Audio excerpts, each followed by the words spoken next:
Yes, a new look. Do you like it? Thought not. Good to see you. It's Monday, the 23rd of June, 2025. And we say in the thumbnail, with every further day away from the season 2 finale, the Wolves are circling around Russell T Davies and his future at the helm of Doctor Who. Take your pick. Wolves, vultures, the media sense a wounded animal. The birds of prey are showing interest.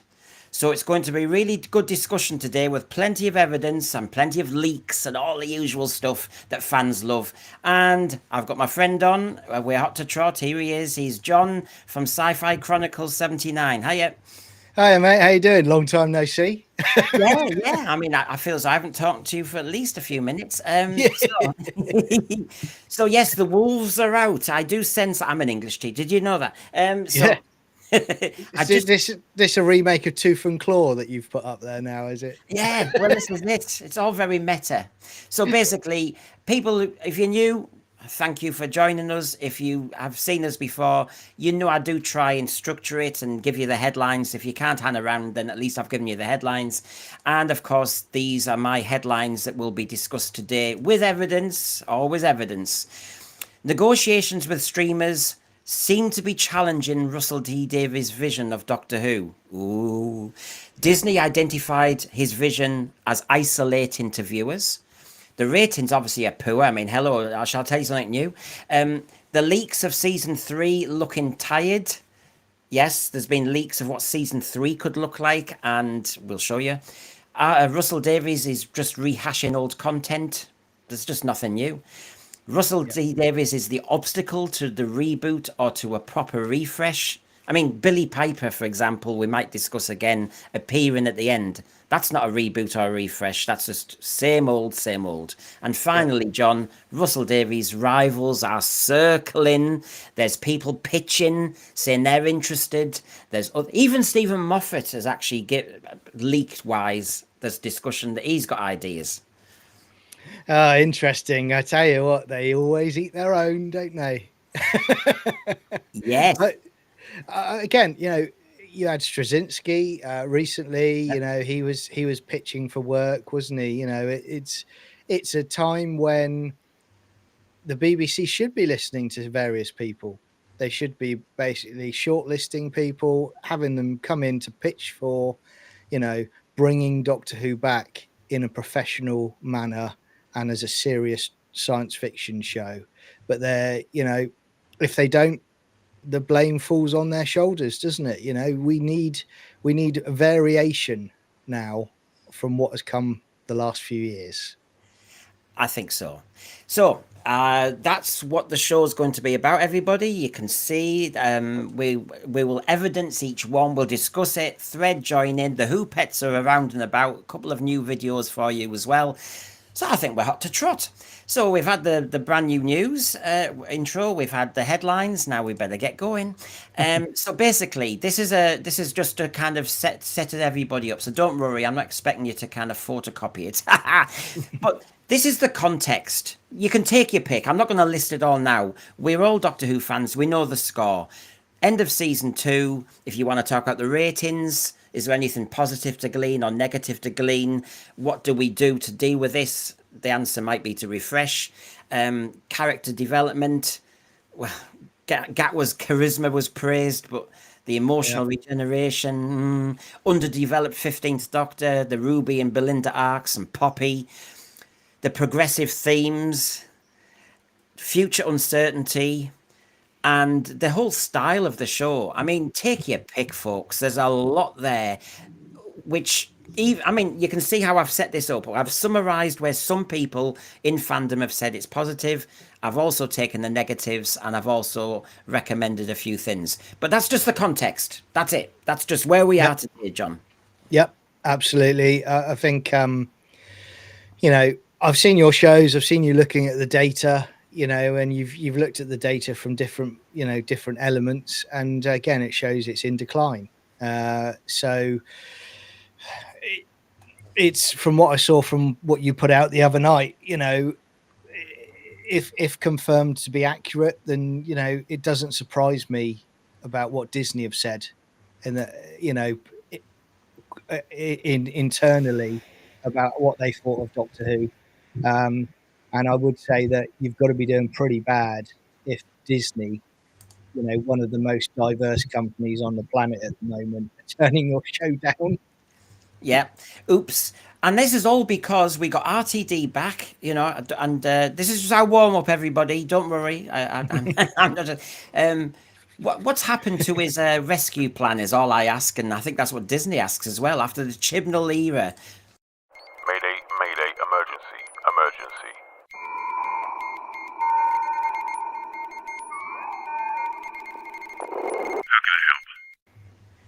how can you help? We'll clear Yeah. off. Just clear off, Yeah, please. done. So let's get moving then on the context. There's the ratings. If I mean, we did the midday show on Sundays, didn't we? And Yeah. boy, was that like a nightmare. But basically, we know where we are with the ratings. Don't need to kind of bore people silly. The rescue plan of RTD does not seem to have worked, and that's where we are. That's why rivals are circling. That's why Yep. Disney's walking away. That's why there's an awful lot of leaks about what could be happening behind the scenes, which we'll talk about now. It's because his master plan didn't work. Well, it's quite interesting, isn't it? And call me, outrageous by what I say here, but completely altering a show called Doctor Who, so it isn't remotely similar to what it once was. Call me pessimistic, but that seems like a recipe for failure. I don't know about you, but changing a show critically from what it once was and was loved to something that was put out in the last 2 years, which is completely different, says okay, you deserve everything you get, mate. Exactamon. So you've got Russell T Davies. He's going to be a lot of our discussion today about the wolves circling around him. And where's my evidence for that? Just a bit of housekeeping, of course. You can contact me at gmail.com, censorsphere@gmail.com, or obviously on X at censorsphere. We do have a Facebook community page as well if you want to join that. So, of course, the Who Pets have been out and about and have been trying to get autographs. And as you can see, it wasn't very successful. Please, everybody, like and subscribe. And actually, the biggest favour is also tell one friend. That's all it's about, really, as we grow and hopefully make more and more friends. Obviously, when I started, I didn't know John. It's the way we go. And now there's some lovely friends in the thread, Divine and Dragon, Rachel that chat about it. And I'm going to miss people out now and get into trouble. But Well, there's great people in the chat. I see Rachel's already put a message out to say that prepare to disagree with her today. So to me, we'll stay consistent. We'll continue to do that. So it's on, Rachel. Bring it on. Yeah, well, of course, we'll all say Time Lash is now genius compared to what we've seen. But first area of attack is that Russell T Davies is out of ideas as a showrunner, and people are saying this out loud, and the media's starting to go for this. So this is just generally, John, the first area I'm going to kind of package this discussion over. So, of course, we all know. Every streamer worth their salt has been discussing this. He said an awful lot in his final kind of edition of Doctor Who Monthly as the showrunner for now. We don't know what that means. But talking about Omega and his reasoning behind this just peed me off. I'll just quickly show you this and see what you think. But you're right. Please tell me, Russell T Davies, why did you bring it back? Are you out of ideas? I'm just on £500,000 as a chief executive in the BBC. Could you just explain? Oh, you see, at one point I sat there thinking I'd invent a new Time Lord. Okay. I thought I would create a Time Lord nobody had ever heard of. Right. Who was banished. Oh, like the meddling monk. But then that simply just became a shorthand for Omega. Oh, I think, John, I think he was rushing and he couldn't be bothered to actually sit down and go, right, I need a new Time Lord. Now, the Rani, she was good at chemistry. No, couldn't be bothered. He had to go, oh, well, I think it's Omega, really. I love the fact that as fans, we discuss this show and that it must be new and it must move forward. Yeah, go on then. Yeah, you've move forward, mate. Yeah. And within another 10 words, we mention the Rani. No, I don't. No, I've managed to do full sentences RTD and not mention the Rani. Yeah. I mean, John, I mean, he's making up his own fans. He's making up his own kind of reasoning behind everything. No, you've run out of ideas. End of. Absolutely right. And I've said before, I've talked to you about it, mate. And my view has been since he's come back, he creates male character one, female character one, female character two, male character two. And what he's done there with a villain is he's basically said, right, this is what I want for my finale, but I'm going to use the name Omega as an avatar. It's not going to be a Omega at all, but I'll say it's Omega because that'll get people watching because it's Omega. That's what he's doing here. And you're right, it's lazy. It's very, very lazy. He has run out of ideas, clearly. He is just trying to mine classic Who to prop himself up and the show up.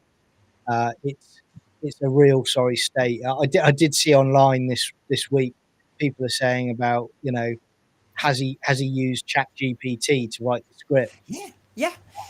For me, though, I think that's insulting Chat GPT, to be honest with you, because I think that would still come out of a lot better than what he was putting out. The thing with Grok or Chat GTP is it respects what's happened already. It tries to kind of coalesce around what actually has happened. Whereas RTD, in this statement and the next slide on Omega, is saying basically, I'll do what the hell I want, but I'll take the name because I just want it easy.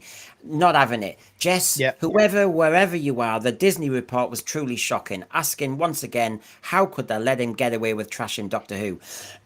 Well, we've been saying this a lot, me and John, and we'll be saying it a bit more. But basically, first executive question, Jess, is why are you bringing Omega back?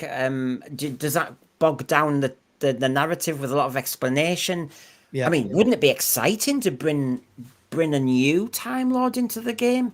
And of course, nah, can't be bothered. I'm in a rush, darling. I'm doing season 3 and 4 in my head. Oh, so of course, go on. I was going to say, me and you have talked in private about it, but, if you're an exec, you don't need to know the entire lore of Doctor Who. But, if Russell T Davies comes into you and he goes, oh, yeah, we're going to bring Omega back, or Sutek.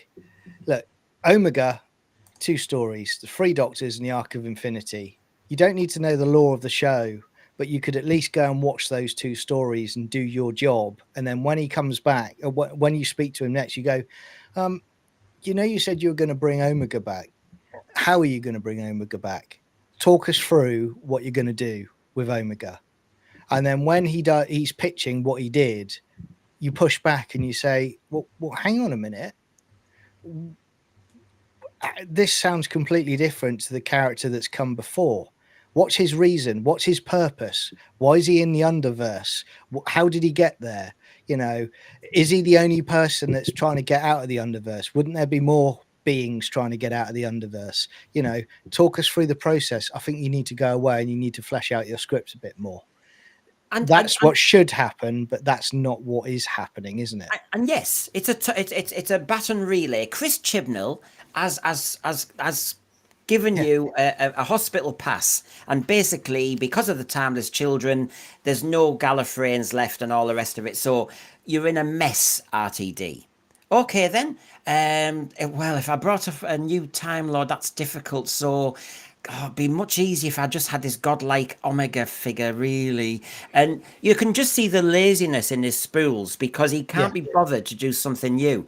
But as we were saying, and obviously, please check out Sci-Fi Chronicles 79 this week because we've just recorded an Omega discussion. And we're hot to trot on Omega. We're in the zone. Yeah.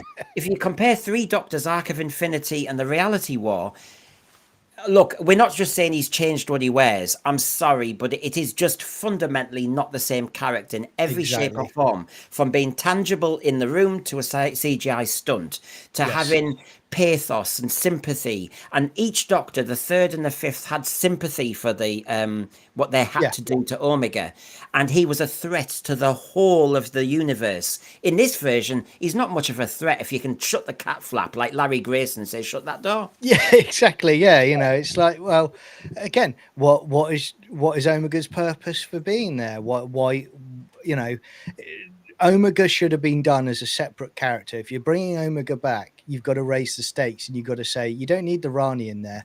Omega is trying to get back into this universe. Okay, so things are collapsing, antimatter is growing throughout the universe. That should be a build up that you do over several stories, episodes, to build up to that finale.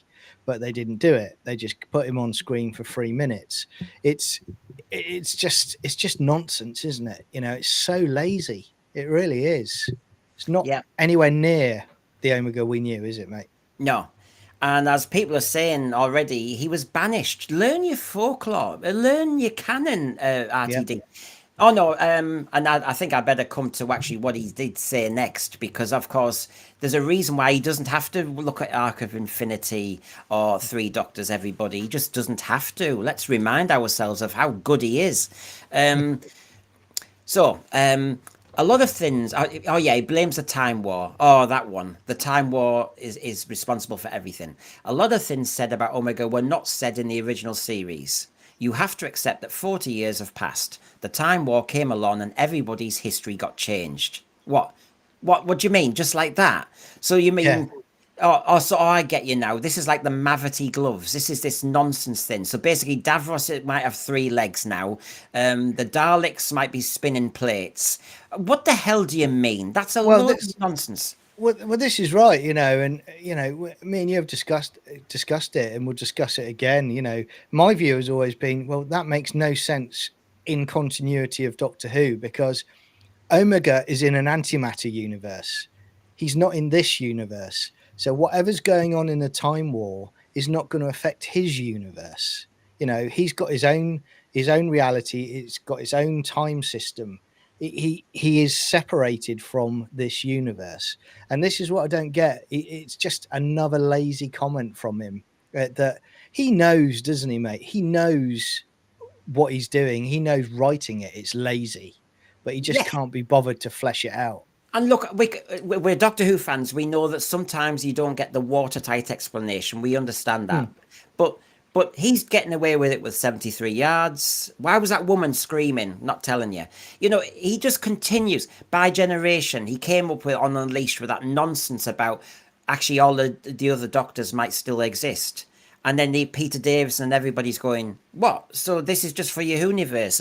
What? So there's no jeopardy. So the Doctor never dies. So he's now Space Jesus. Okay, I'll go and watch Coronation Street because this is crap. Chat about it. Don't shout about it. We'll be doing our walk show again very soon. If Shooty can go and watch Pyramids. 100%. I've agreed with Rachel. Come on, let's have a clap, everybody. And the Rani stories and Omega, then so can the executives. Yeah, Rachel, how are you forgetting that some of these executives are just taking the money? I should have that sound effect for cash till. Thank you. Anyway, I'll just see Andrew Roberts for a second. RTD says he wants the show to move forward, but he's constantly returning to past Doctor Who villains to tell a finale. How is that moving the show forward? Spot on. Yeah. We are the ones who really understand this. So, of course... everything's changed, John, with the Time War. 40 years, long time. Our way of walking through the world is constantly being reanalyzed. And he mentions, as you know, Winston Churchill, and he mentions the slave trade. So I like to think it's the same on Gallifrey. That's happened over the eons. Omega has been recontextualized. Very interesting verb, that, rewritten, reappraised, revised, butchered, vandalized. And the story gets bolder and changes over time. We don't want to repeat the past. We want to push it forward. No. I mean, John, I think my version is this. RTD, you haven't got a new idea. You go through the toy box of Doctor Who characters. You pick out Omega. You can't be bothered, as Rachel says, to go over any of the details because everything's changed, darling. And I'm calling Omega because that's my kind of shorthand. and now you're just going to get a brand new, completely different version of him. Yep. What? But I mean, this also, you know, where we're talking about he's out of ideas and he's lazy now. He's basically, he says at the beginning in the last slide, he says he's going to he was thinking about creating a new Time Lord. Why does it have to be the Time Lord? Because you can't think of a fresh new idea or a creature or a being that isn't a Time Lord. You could have effectively had that finale. You could have just got rid of the Rani completely and had a completely new being. You could have got rid of Omega as well. And you could have had the stakes being this new being that isn't a Time Lord, but is coming because they want something. But no, he can't think of a new creative creature. Well, I can think of a new. I can think of a new creature already, John. The Coffee Master. Been waiting for Doctor Who to come back since 89 or 96, if I'm being generous. Still waiting. Sounds good, doesn't it? Yeah. That gold tooth comes back as I am the Coffee Master. Yeah. Yeah. Shaken but not stirred. Yes. I mean, hello, Coffee Master. Yeah. Anyway, you'll be waiting for Doctor Who for a long time. We were just saying on your spoilers, we were talking on your show, weren't we, about the 3 Doctors Omega, and we all know the moment when he takes the mask off. And I made the point that basically that moment it's just willpower that keeps him going. And as we were saying in your show that'll be on this week on your channel, Sci-Fi Chronicles 79, I was saying I feel as though it's only willpower that's keeping Doctor Who going at the moment. Because actually, when you take the helmet off, there's nothing left. Yeah, it's a fantastic example, and it is because it's you know, there's no substance to it at all, is there? You know, it's got the name, but it's got nothing that is remotely Doctor Who about it. And it's his language, isn't it? Davros, you have to accept, is different now. Cybermen, if they come back, will be different now. He tells some wheelchair-bound people. I mean, everything has to be different because I've said, now this is definitely when you need another executive to go, hold on, like executive producer Phil Collinson. Yeah. Or executive producer Jane Tranter, or Julie Gardner, or executive producer Bobby Miggins, or executive producer Mary Ellen, because there's a lot of them, and none of them asking. Yeah, the club, and it's also, you know, you wonder how much money from these alleged Disney budgets are actually going to the producers themselves before it even got to the studio floor or for the practicals or for the CGI effects, you know, because you're right. It goes back to what I said a few minutes ago. They weren't asking questions. And the thing for me, you know, in any walk of life, in any place that you work, you're not necessarily friends, but you have a professional relationship with the people you work with, and you have a management structure. And the management structure holds you to account when you're not up to standard. The trouble we've got now is all of these people in these positions are his friends, and they will not go against their friend. So they're effectively compromised. And this is the result of it. Yeah, and people are not being fooled. I mean, Tom Boy Cheek's analogy of it being a sandcastle I've just put up. And Rachel's saying, I'd be happy with a new 3rd Time Lord. I mean, come on, let's move it forwards. It's much more exciting than going, oh, God, yawn, it's the Rani again. So we've got his excuses set in here. My argument is, as Disney said, it's all looking a bit tired and things need to move forward. So, of course, the next, I mean, hello, look at this. He used his Midnight Creatures again.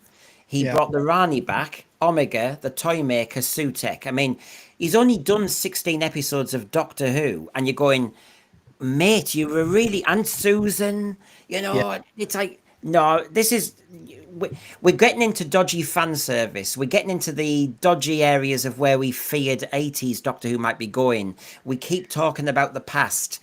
Can we move forward, please? It's in a death spiral without a doubt. And, you know, looking at that image there is only one Doctor Who character in that entire collection of images there, you know, one in particular, and it's an iconic character. You know, it's obviously, of course, I'm talking about the giant dog. Because actually, I made a mistake there. I've put Omega up there, and that's not how he looked in this iteration. Tony Farrell's TARDIS, good to see you again. And I know I've seen you reply. I'll get back to you again. Brendan, it seems clear that the only executive producer who was capable of controlling RTD was Mal Yun. I agree with you. Mal Yun had hell of an impact during that first era. And what a shame he moved on, because Mal Yun was one of the, as John was saying, he was out of the club. He was one of the outsiders. Yeah. And he will have questioned, and he's a Liverpudlian. There's an element of, he'd ask some questions. It's like he's not.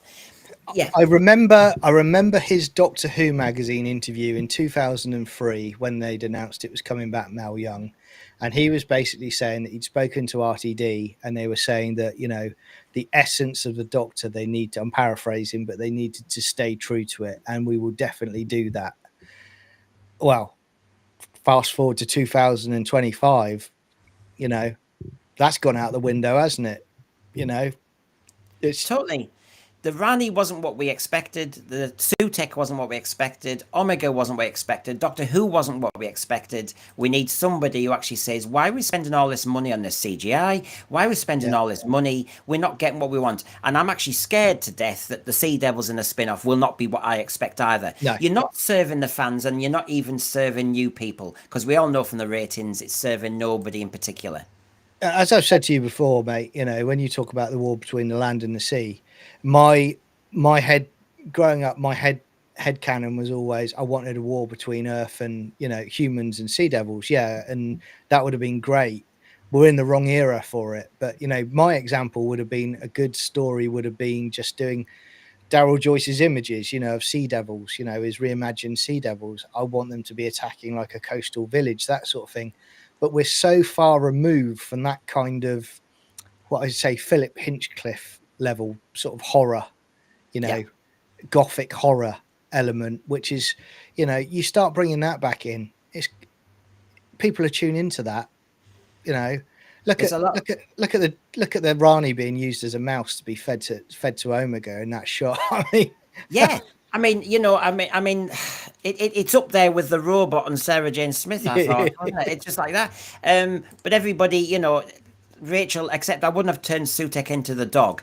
This is what we were arguing on your Omega show, that Omega, to be turned into a creature, to be turned into a CGI creature, you are destroying that enormous malevolent force that he was.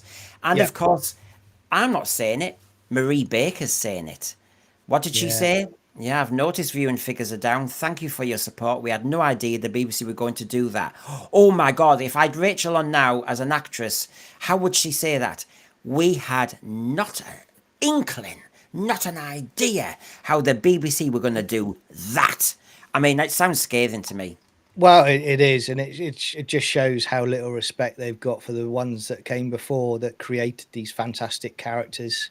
These iconic characters from the show's history, to let somebody who, and I'm going to say it as it is, he's a complete hack, has vandalized some wonderful characters since he's come back in this second iteration. And it's a shame to see.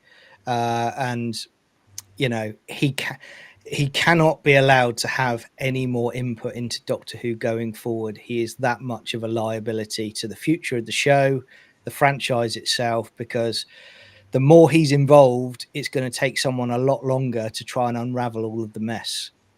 Well, the truth is, I can only be what I am. The same with you. I pull no punches in my job. I'm as polite as can be and respectful, but I also then expect things to happen. And I expected that from kids, teachers, the lot. It's a shame chief media executives aren't the same, but I am ruthless and clinical with certain characters in particular, and you know who I'm talking about. You're talking about me. Do you want to be a hoopet? Here we go. I take no crap. Here we go.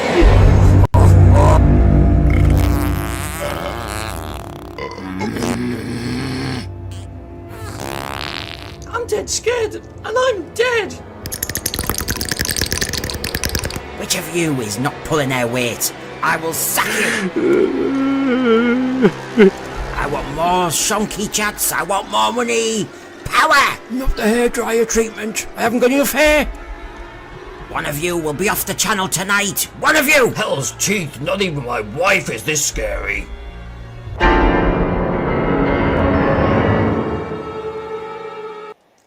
Yes, we watch it, John. So yes, our shonky chats are available for those of you who are so inclined. Let me get myself in order here because there's plenty to talk about and evidence to discuss on his being so tired now, but as seen by the media. Now, there was this brilliant 2006 SFX interview with Verity Lambert and Russell T Davies. And do you know what? It pays dividends to look back because in that chat, he gave a few things away on what he thinks Doctor Who should be like. So, he said, bigging up Verity, as quite rightly he should, he said, in his first era of Doctor Who, we've really taken it back to the 60s. All the structures that were put up in between are gone. The Time Lords and all that pompery, not a word, pomposity, which I love as a fan, but when you look at it, what you were doing in 63, it was just so wide open. So you have here the original Russell T Davies wanting Doctor Who to just fly and not get bogged down in the Rani, the Omega, all the rest of it. Because we had the Time War, just a simple 3 words solved everything, and we could just get on with good old Doctor Who. He seems to have forgotten what makes good Doctor Who and good television, not getting bogged down in fan service. Yeah, I mean, again, he's completely lost it now. I mean, in a way, I wish Verity Lambert was around today because I'm pretty sure she would have some strong words to say about it. You know, it's you know, she was always very professional, but you know, essentially, I'm sure she'd probably get to a point and going, "Hang on a minute, you're messing with something I created here," you know, with this nonsense. You know, I mean, she will be respectful, but strong. She was no mug, and quite rightly, she was successful because she was no mug. She also, remember, said in this article she wouldn't go back, even though she was asked in the 90s, because she's not stupid. Anyway, Russell here, I think this, everybody, let's just judge on whether Russell T Davies is tired, a bit like Harriet Jones. Russell said in front of Verity Lambert, I'm not just saying this because you're here, Verity, but like I said, a lot of it, Doctor Who, was also about taking it back to the 60s. No Time Lords, proper people as companions who had histories and real lives, seeing the wonder of the TARDIS, travelling into the future and the past, and that's what you did, Verity. There have been so many different versions of Doctor Who since then, but I sat down and said we need to get back to the 60s version where Daleks are mysterious and powerful and had empires and things like that. It all became so nailed down when it went into the colour era. That's when the rules started to fix it down, and the 60s were so mysterious and enigmatic. Right. Okay then, John, where do we start? Because if I was an executive, I'd be going, that's the RTD I wanted. You seem to be now bogging us down in loads of boring stuff. yeah, we've now got the Timu version of RTD in RTD2. You know, it's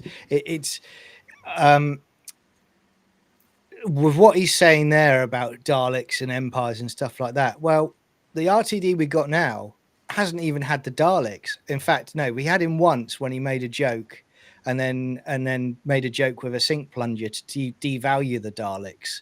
That's the first thing he did. Also, it is very telling. He says the rule. That's when the rules started to be fixed down. That's a nice slip from him back then to basically say this is kind of what he wanted to do, isn't it? You know, he's now at a point where there's a lot of ideology being pushed, with political ideology being pushed now that fits into his box that didn't at the time. So now he feels he's got free reign to do it. The difference being, though, is the fact that it has been overwhelmingly rejected by not just the UK audience, but the worldwide audience. So his instinct, everybody, let's join the dots. Oh, I tell you what, could we be on his, can we be in one of the meetings? This version of RTD said, let's not bog Doctor Who down. What did he just say in that first bit in the Doctor Who Monthly I've just quoted? He said he could have come up with a brand new Time Lord, in other words, let's be free, or let's bring Omega and Rani back and bog us down. He's going against his own instinct. In other words, sack him. Sorry, it's not working, mate. RTD would have sacked the original RTD would have sacked this version. Yep. Yeah. And, again, when he's talking about bogging it down, what else has he done, mate? He brought back Jodie Whittaker in the finale, to bog it down further, to And get stuck in the mud. Eclipse Yeah, Shooty. I mean, that's absolutely. nice. Can you imagine John Pertwee in Planet of the Spiders going, "What are you doing here, Pat?" Can you imagine? Can you imagine it going, "Hey, get out of my," we all know what they were like, and quite rightly, this is your moment. I mean, Peter Davison, the big joke, of course, is he was fighting a bit of Nicola Bryant to death. And the last thing he needed, the last thing he needed was a scarf to appear and Tom Baker to be there. This is their moment. But of course, it's not clever writing. You eclipsed the Shooty regeneration with Billy Piper and with Jodie Whittaker. I mean, that's out of order, really. It is, actually. It's very horrible. It is. Tony Farrell's TARDIS. I can imagine Sidney Newman launching into a tirade against RTD's so-called plans for the show. He did write the word rubbish on the original internal proposal document for the show's format. Yes, I'm dying to talk to you more about that era, and we shall do so. So, I've got my evidence here. So, next bit, folks. There is still passion out there for Doctor Who. This is not a dying brand. This is not a dying franchise. You can see there, of course, the Who Pets, me next to the cardboard cutout of William Hartnell at the actual Utopia Milton Keynes, and there's John Daly, another of our panelists. He loves The Watcher, and so he's next to that. Can I just say, by the way, that stage at Utopia, they did it as a joke, but you've got the cardboard cutout of William Hartnell on one side of the stage and Billy Piper on the other side, and that kind of summed up what's happened to Doctor Who under RTD, and that was what's worrying, really, John. Yeah, I mean, it's actually quite. I mean, I did say to someone the other day, actually, it's like I've woken up in a parallel universe, and I've asked about Doctor Who, and they've told me about everything that's gone on, because when I was growing up, as a teenager in the 90s, if someone had traveled back and told me what was to come, I wouldn't have believed it for a minute, because of the amount of damage and nonsense that they've put into the show. It is quite astounding, isn't it? He's tried to turn it into a fantasy show as opposed to a science fiction show, So there is passion out there. Quick examples. I mean, you need money as well to have passion. The Moon Bait is coming out on vinyl. I think they look stunning. I'm not buying into these, but I know a lot of people who do. Yeah, I agree with you. I mean, that looks amazing, but I'm not a vinyl person, so if they do a CD version of it, yeah, I'm in. But yeah, so here's evidence. You wouldn't do it if people weren't out there. So in other words, get the brand right, and you could shine. And of course, just at the BFI, you had Peter Purvis, and you had Colin Baker going over their eras to a packed crowd. The love is still there. My evidence is still there. So sorry, folks, RTD, Disney, it's clear you've obviously just got it wrong. So therefore, the big argument, and this is where the evidence does come pouring in, everybody, we're going through an era. We know it's a hiatus. We know 2027 is probably the first time Doctor Who might appear again, although they moot the Christmas special ID with Billy and David Tennant. A pause, though, is a very dangerous moment for RTD. A pause, which has been forced on them production-wise, means, let's be honest, a proper rethink could take place. And that's why what we saw in his Doctor Who Monthly, his diary actually said a lot more, didn't it? Because he sounds deflated. He sounds as though he's scrambling to recruit allies to keep him on board. As I said, as I will say in a moment, there's rivals who are now really starting to get into the pitch. It's a dangerous time for him. It really is.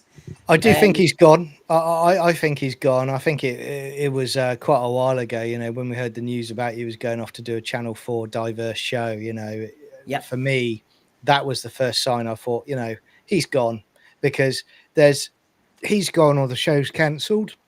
Sorry, rested, because I thought, well, if you look at RTD1, how many other shows and productions did he do while he was doing Doctor Who? He didn't. He focused purely on Doctor Who. And then he went off eventually and did Channel 4 stuff after he'd finished on Doctor Who.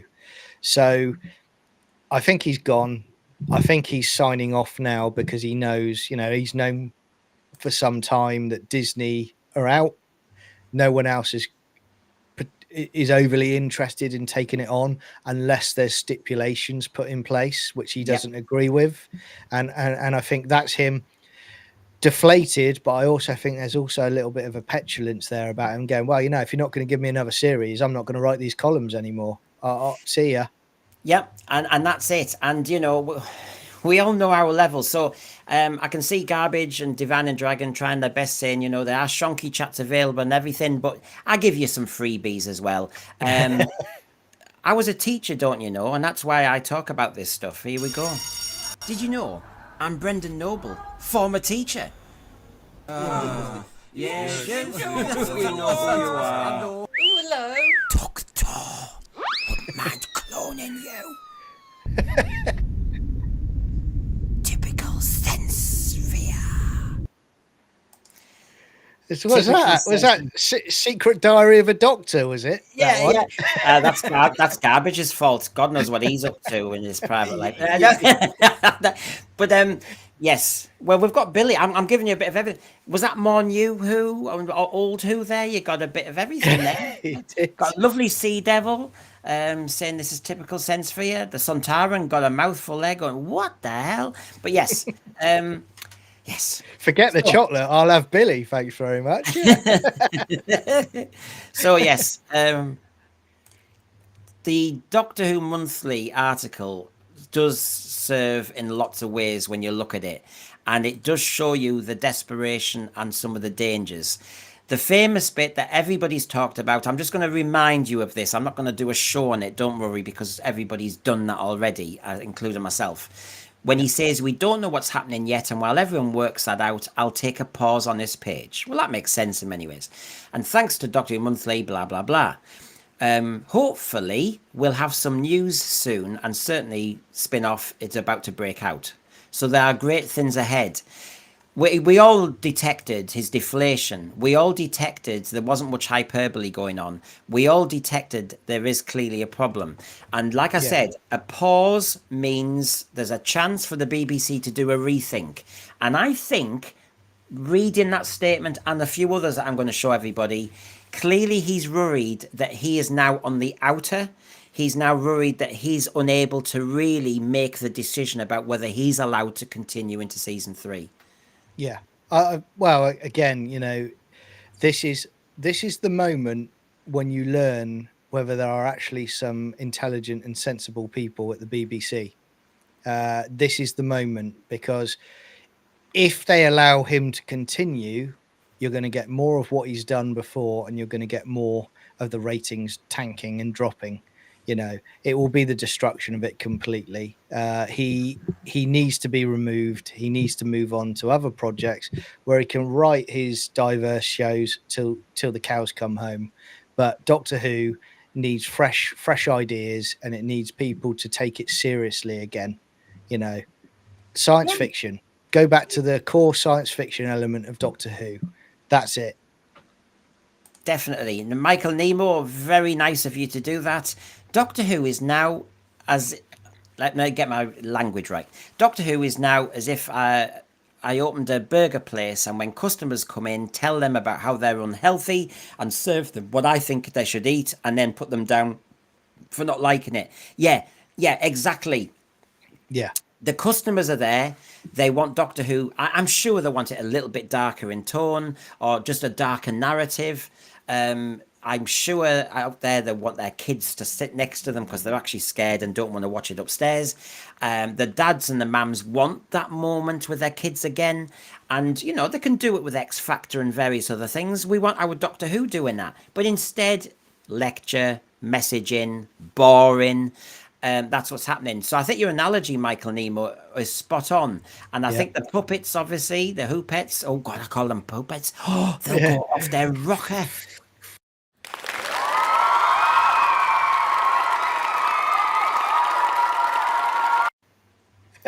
Yeah, thank you very much, Michael, for that.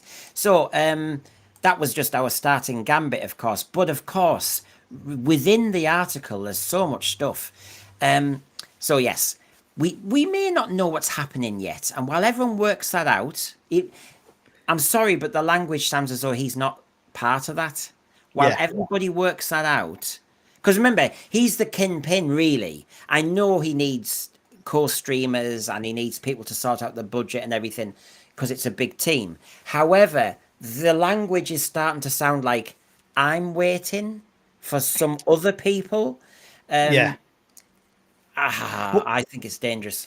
Well, I would. There's a couple of things I'll say here. You know, that no one talks a lot about the fact that, you know, where this was a co-production with Disney, and there's the alleged $100 million from Disney for the new Who series that he's done. No one talks about how much the BBC had put in potentially, because we don't know a figure on that. So they won't be happy from that perspective as well, because they've lost out on their investment as well. Now, I actually think, and this is just my opinion, I've got no evidence to back this up, from what he said there, and I think you're right, Brendan, I think there are people higher ups involved in negotiations with streaming partners, and he has not been invited to the party. So they are saying, we will come, potentially we could come on board with you, but these are our requirements. This is what we require before we provide you with some money. Well, obviously, I've got my Disney evidence from the leak, Yeah. and I've got my other leaked evidence where basically the negotiations with another streamer are actually naming and look, whatever's happened with Disney, and I think we can read enough of this lot. Yes. Even if you don't believe every morsel that you're told, you can believe that we've got a problem, and we can believe that Disney overall are not happy, and we can believe that while they're trying to be polite, if I was the next co-streamer to kind of get involved, I'd be going, hold on, I want to know what the hell is the problem here. And of course, everybody kind of knows what the problem is. It's called RTD wants to be God of Doctor Who. The trouble is, he's tanking the brand, as the Disney leak said on my channel and others. You know, come on. So in the end, he gives you these little daft morsels, doesn't he? Hopefully we'll have some good news soon on that. And then it's been an absolute joy. It does sound like he's covering all bases. Now, some people have said that means he's quit. I'm not one of those people at the moment. I'm just saying the language is sounding like he's got his He's trying to keep a foot in. Yeah. Yeah. And yeah, I think he's just on the outer at the moment, and he knows he's got to fight like a cat in a sack for survival. Paul Thomas Ashworth, thank you very much. RTD's not deflated, he's inflated. Well, his ego is anyway, allegedly. Thank you for that. Thank you. Yeah!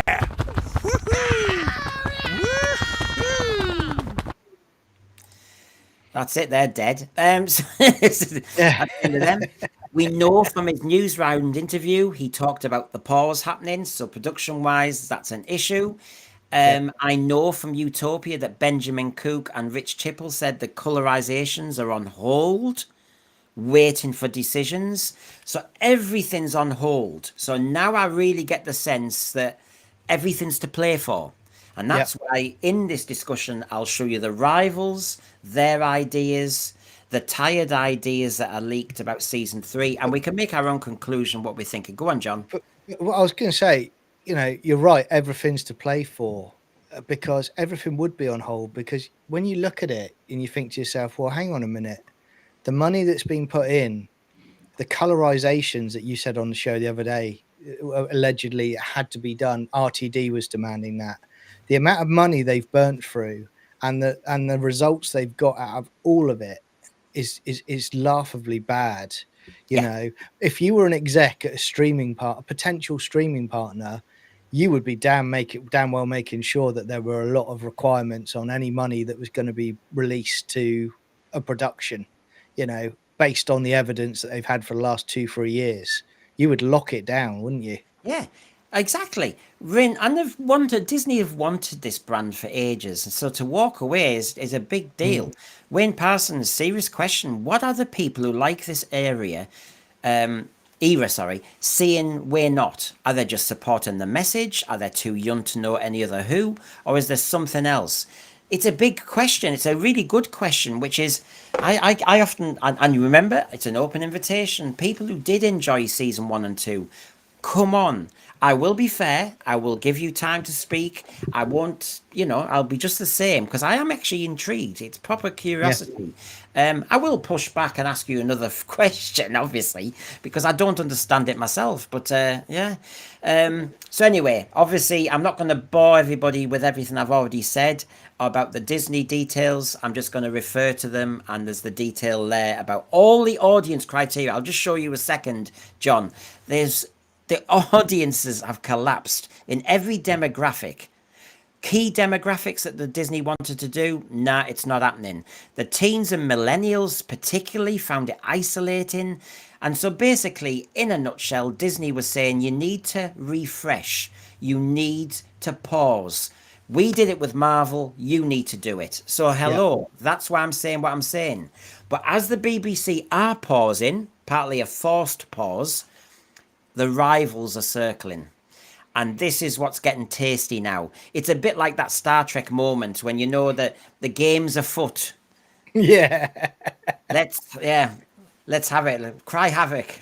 And let's Is it like Star Trek 3 where RTD is like fighting with J. Michael Straczynski over the dying Genesis planet with the lava below them?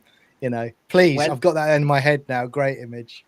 Well, you've mentioned Michael. He's one of them. But let's just first of all mention the other leak out there from Gallifrey Base.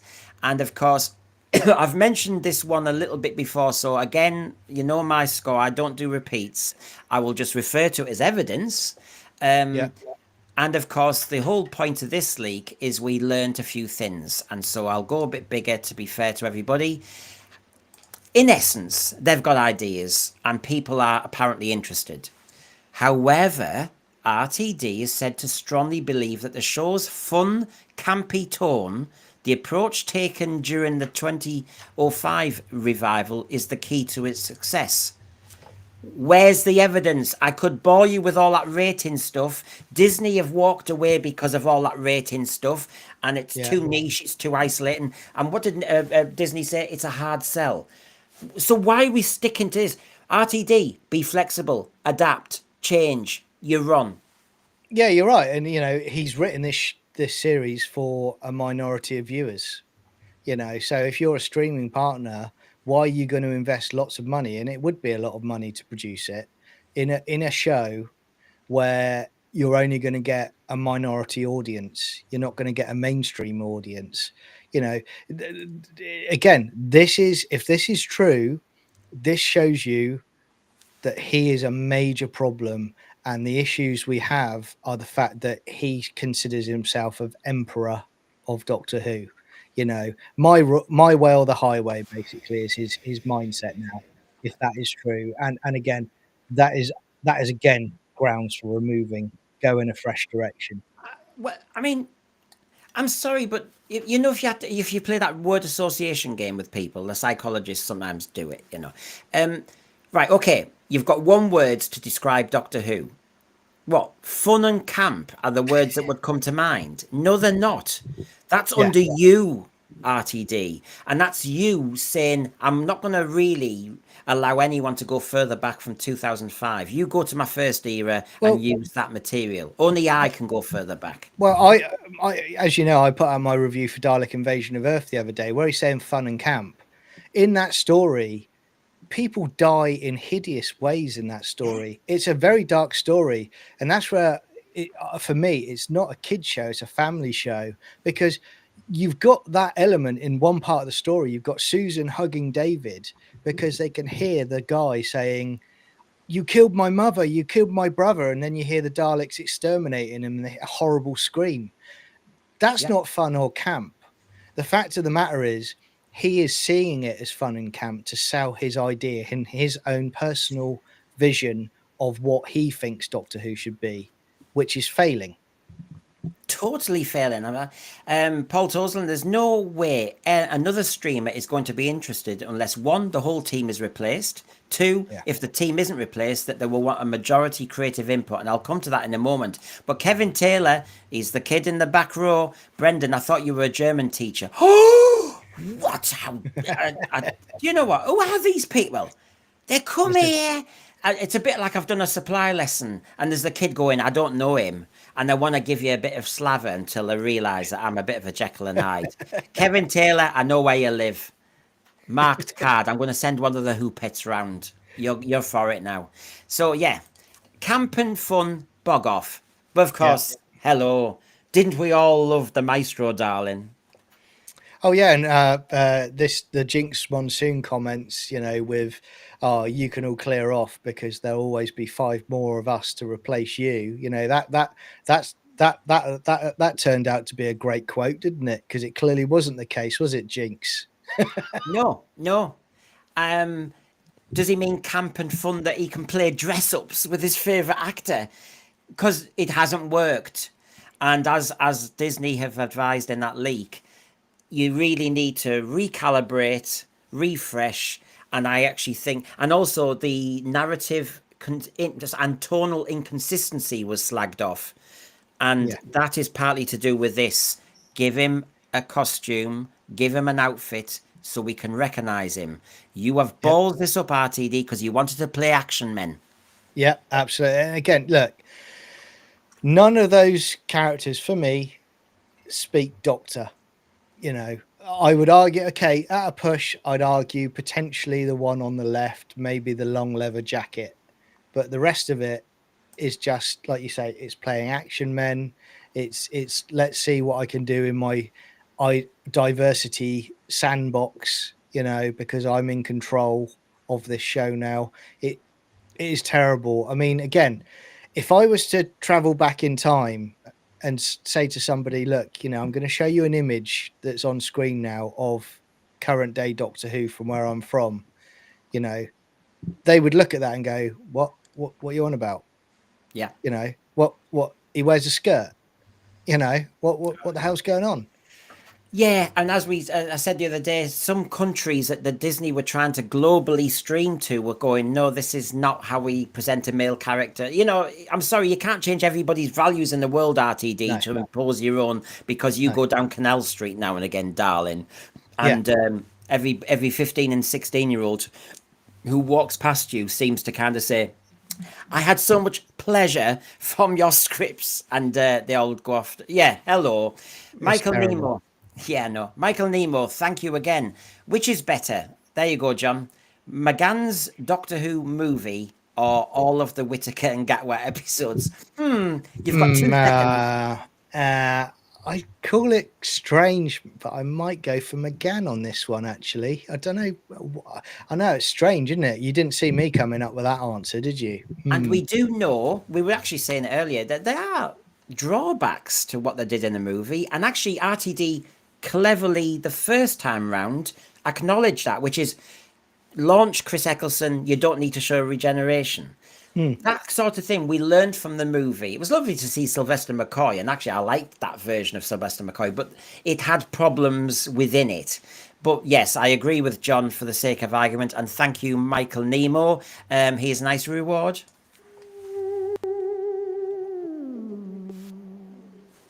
Here's some sense for your fans. Oh, he's big. Hey, watch it, son. I can box you. Watch it. Oh, God, it was scary, isn't it? Is that a Carvanista? Flux, do me a favour. Yeah, Carvanista, another bad memory. Yeah, that had a problem. Disney had concerns over the tonal consistency and narrative quality, as I said earlier. That's just to remind everybody. So, of course, during a pause, what you're going to do? You're going to look at the figures. You're going to talk to audiences. You're going to do your vox pops. And you're going to even look around at some of the streamers. Joe Chapman, who I'm hoping to get on again, she's an experienced media producer. And she said I would talk to 5 or 6 streamers, Doctor Who fans, and listen. Not do everything they say, but get a vibe. Yeah. What does RTD say? F off. Obviously here, the potential partner, leak, is, all right? They're backed by, listen to this word, fresh and also seasoned creatives, many of whom they've worked with before, who are enthusiastic about the potential deal and eager to get involved in any way they can. However, Russell T Davies remains cautious. Are you God? Are you Yeah. Space Jesus? As he is known, particularly when it comes to Doctor Who, for being highly selective and protective. Oh, yeah, you mean like you're protective of Sutek, protective of other writers' ideas. You're No, really? So, Sorry, is this hype? so roughly translated, then this basically, if true, this is RTD basically saying, no, I'm very selective on who I choose because I only choose people that have the same ideological view as I do. I will not allow anyone else that has a different view to me. You know, that's kind of where he's coming from there. So, again, as we were saying a few minutes ago, he needs to be removed. He needs to have people sit him down and say, look, we're going in a new direction. I'm sorry, you've had your chance. You've blown $100 million plus on this. The ratings have tanked. Disney Plus worldwide, it barely even registered. So I'm sorry, we need to get some fresh minds in to write for Doctor Who now. And I'm sorry, but that last statement there, everybody, remember, I've made the argument that knowing what the Disney's leaked and what other leaks are saying, and common sense, sense for you, bringing common sense about the nonsense. RTD, okay, what makes him think he's right? All the data is saying something different. The Guardian's slagging him off. Loads of left-leaning publications are now moving in on this one. It's clearly there's something wrong. Disney wouldn't walk away from something making lots of money. And yet, he stubbornly says, I'm cautious. I will only work with so many people, so many types. Can I just say, John, including myself and everybody in the thread who works, tell me a job that you all did where you would be highly selective and protective about who you worked with. Basically, I couldn't even do that with the bloody kids. You're given a bloody classroom, you're given a class, you go, and you have to get on with it. End of. Isn't it interesting, mate, that the fact that, if, again, this is an alleged rumor, if this is true, then isn't it interesting that yet another one, and RTD is a classic example of this, who are very much, we are inclusive, but we're only inclusive until it's somebody that thinks different to us, then we're not inclusive. So it shows you're not actually that inclusive, doesn't it? It means you don't understand the language, and as an English teacher, I would say that. People are saying about the fun and camp. I mean, it's just nonsense. Stephen Bellow, Revelation of the Daleks was not fun and camp. As an example, obviously you've got out on your channel, Sci-Fi Chronicles 79. Please check it out, everybody, because the Dalek invasion of Earth really feels like it takes place over a period of time. The magic of 6 episodes giving the story room to breathe. This is what we are missing. Episodic, darker, grimmer, with a fun aside, a joke aside, that sort of thing. That's what we're missing. Tony Farrell's TARDIS here. I agrees with you. Oh, thank you. Yeah. Hey, don't do too many. He'll turn me into a pet if you keep agreeing with me. I don't want that. Oh yeah, I've got the toy maker powers. Dalek Invasion of Earth is chilling. Especially the death scene at the heliport when the Daleks advance on the escaped prisoner in complete silence. Not camp at all. That's why we tuned into Doctor Who, RTD. Kez the Drone, the only camp thing about 2005 was Captain Token Jack Harness. Maybe Harkness. Maybe he can't be blah blah blah blah blah blah. Yes. Yeah. So we do have a problem. RTD is the obstacle. Okay, I continue.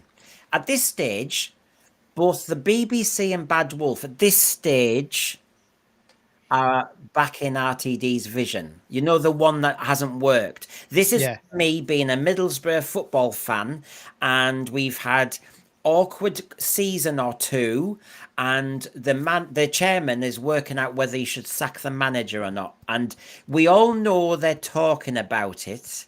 And we all know, well, we might just do another season with the same manager, but we're not happy. Something must change soon. And I think that's what's happening with the BBC and Bad Wolf, except classic public service, John. Yeah. They are not nimble enough and fast enough because everybody's telling them, change the leader now, change your vision now. But at the moment, they're sticking with him, according to the leak. And I'll just finish this bit, John. Sorry. Yes. Okay. They're also aware of the financial challenges of the show. That said, there's apparently a contingency plan in place, and this is this, John, is when I fill my pants, because it's public service. They don't want to make a ruthless decision. They just want to, milk the cow a little bit more without hurting anybody. So, the rumor that we'll have Billy and David in a little special or two, and RTD will say, "I'm your man." So if I've got this straight, the rumor is that there's a potential large streaming partner which is equivalent to Disney inside. So that's going to be logically either Amazon Prime or Netflix. Okay. So they are interested in it, but they want a hands-on daily approach to the show. They want to take it back to a darker tone, to make it available to a wider audience. And then the BBC are going, well, actually, us and Bad Wolf, we kind of think we're going to back RTD because the viewing figures, obviously, they've not been what we've expected. But maybe instead of a full series with a large streaming partner and budget, we're going to do a shortened season, or at most, we're going to do a special, but we potentially will bring Billy Piper back for it. Let's go with that idea. Let's go with that one. That's the winner. Definitely.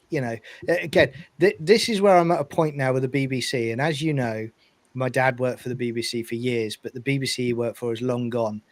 It is so captured now, the BBC. We're at a point now where at any time in its history, this show would have been rested and cancelled, before we'd even got past, halfway in season 1. But now, unfortunately, they're not thinking about financial or viewing figures. They're thinking about sending that message. That's what they are doing. And they think the same as RTD and the people at Bad Wolf.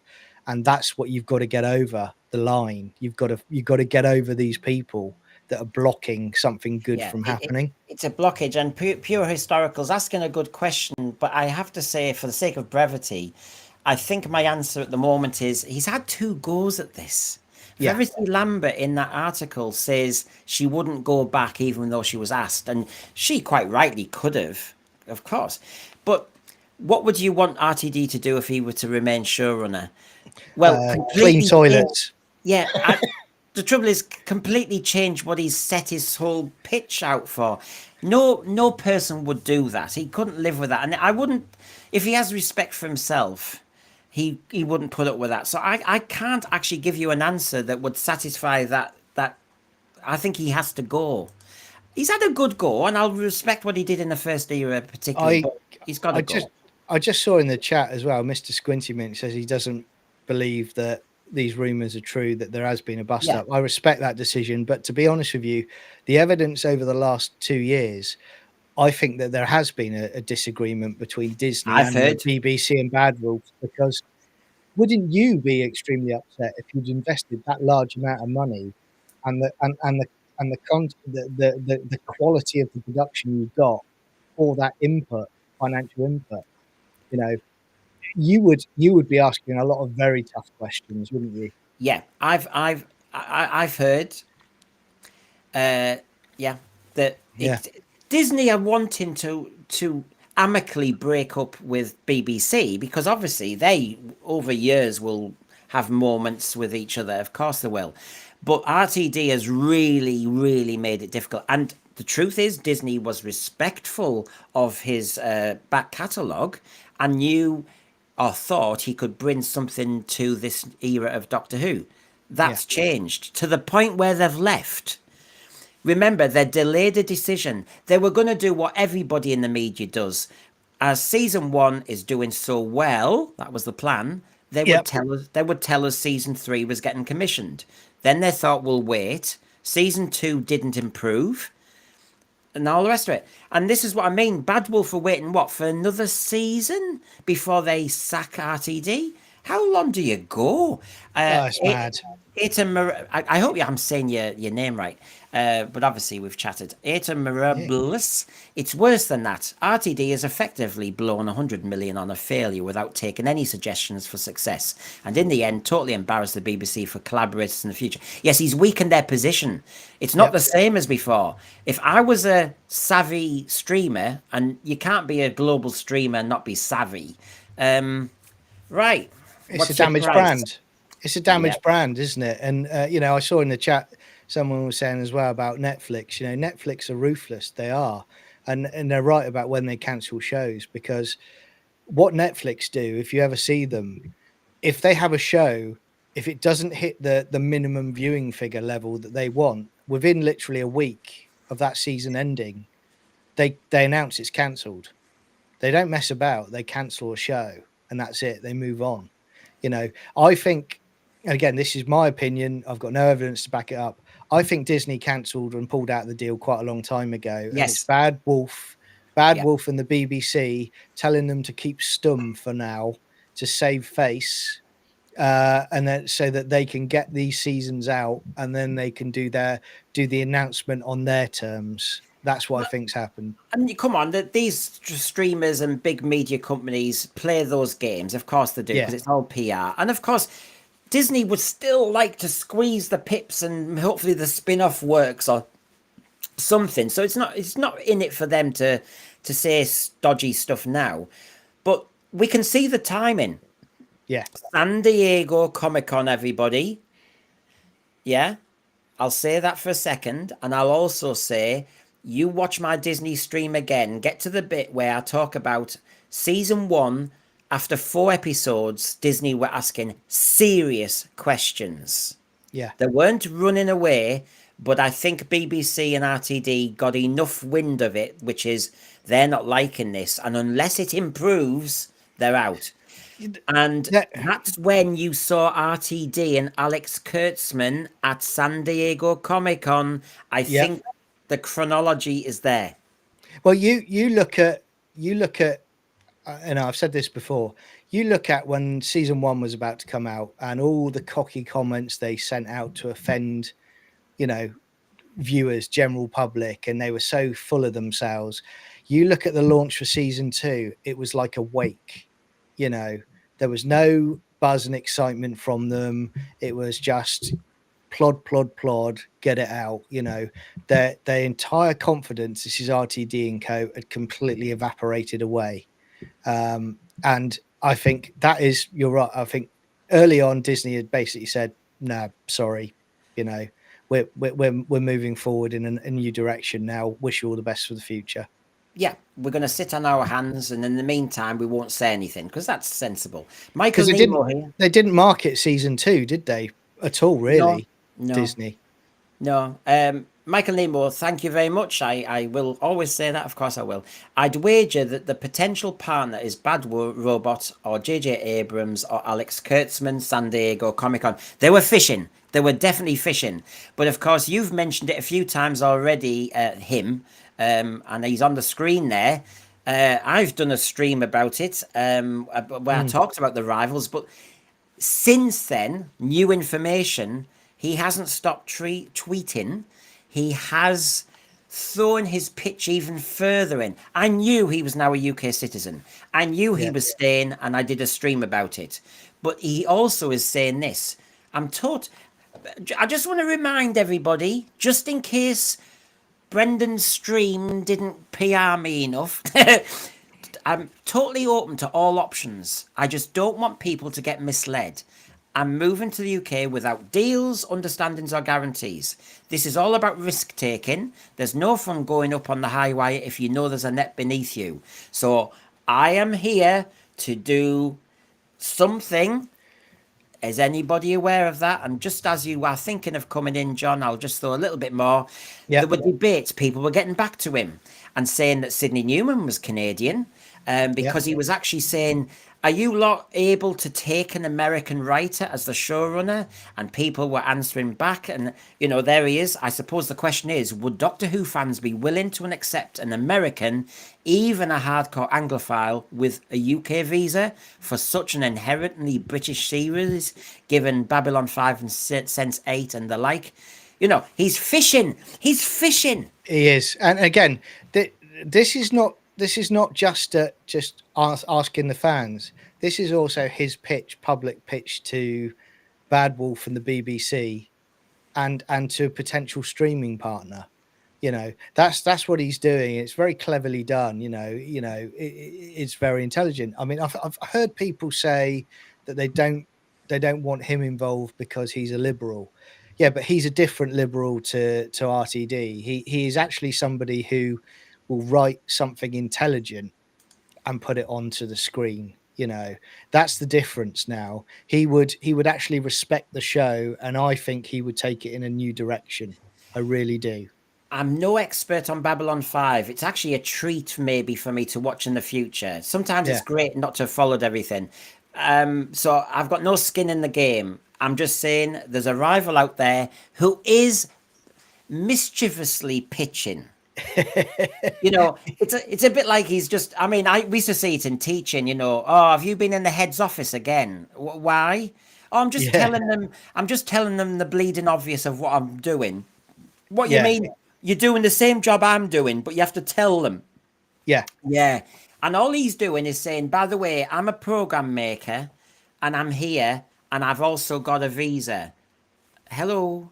Yeah. Mischief. It's great. You better be changing your pitch, RTD, if you want to survive. And again, this is the perception now, because if you recall, when RTD was announced he was coming back, I'll hold my hands up. I was excited for it. Yep, I thought, I was out with Jodie Whittaker and I thought, I'll give the 60th a chance. I'll give those specials a chance. There's goodwill here. But then in the Star Beast, had me out straight away. I was just watching for review purposes at that point. And we are now at a situation where he was loved and liked by a majority of the fan base when he was coming back. Now people want to see the back of him. Yeah, that's where the fandom is now, and I found it quite interesting in even sort of halfway through season 1. Do you remember when Moffat started becoming the mouthpiece more? Because clearly, RTD had become brand toxic. The fans were turning off because he was insulting people online. So I actually think this is good that this is happening, because this is basically saying to the BBC, you've got another option here. You've probably got some more options. You need to do an interview process, and you need to get several people pitching. Commissions. Yeah, commission pitches. Yeah. Now Jess has got a couple of things I want to bring into the equation. So we all know Straczynski's around. I can never say, why can't he call me Bob? Jess, the BBC, I can't do it. The BBC have a history of not listening to those who pay the license fee. The tax forced upon them with limited or no say in their camp ideologies. But it's true, Jess. It's true. We are customers. And it's interesting that RTD hasn't really learnt this, that when they co-streamed with Disney charges a subscription. Now, the license fee is kind of a subscription. It's actually a very expensive subscription. And so it's not a freebie, but I think RTD thinks it's a freebie, that we just will watch any old rubbish on the TV screen. Disney understands that's not that easy, and that people are paying 7, 8, 9 quid per month to get their resource. And as Disney said in the leak, people were leaving Disney and their subscriptions because Doctor Who was not a pull.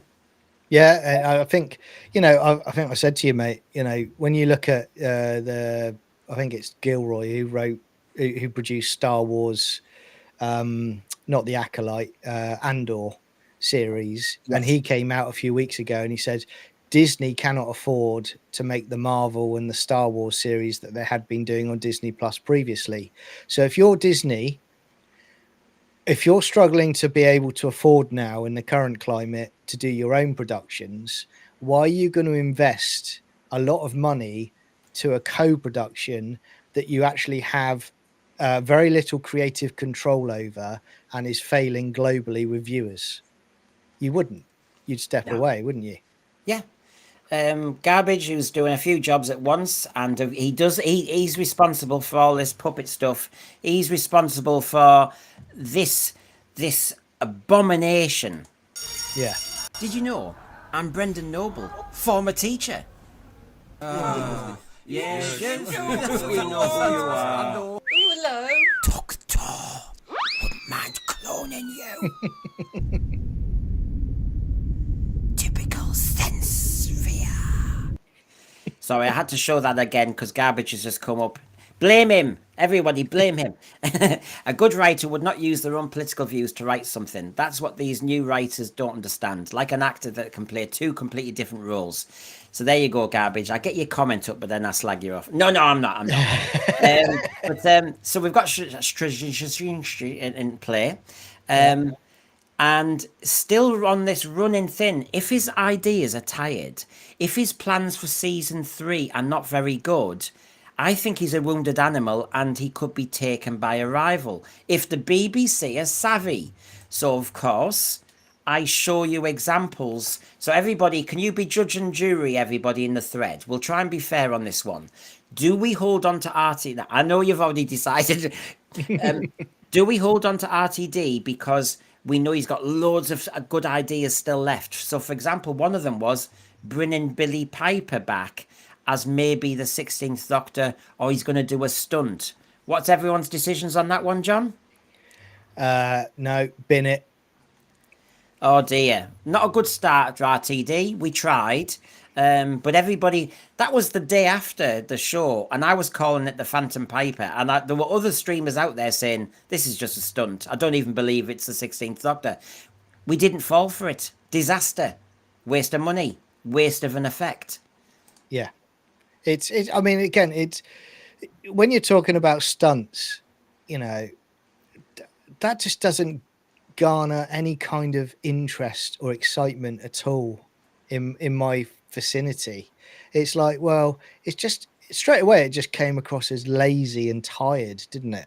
You know? Yeah.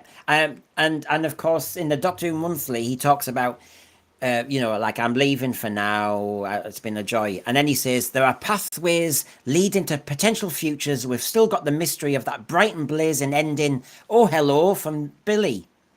Nobody's excited. And No. then there's Susan. And then there's the boss. And everybody's going. And then there's the P45.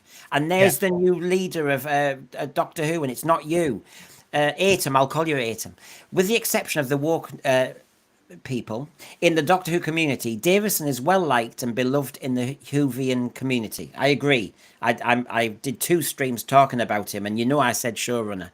Yeah. BBC knows this and knows his goodwill could rehab the franchise. But this stuff is just kind of boring. So, has he got good ideas? I'll try this one on you. This was his idea, everybody, in the Doctor Who Monthly when he says goodbye for now, which is, do you know what?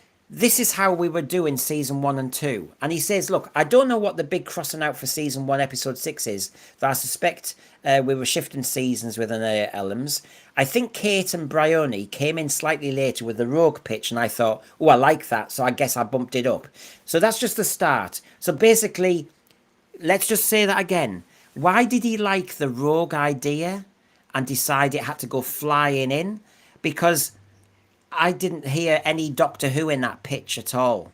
No, it was because there was a certain seed that was written into that story that, he agrees with, That give people pleasure.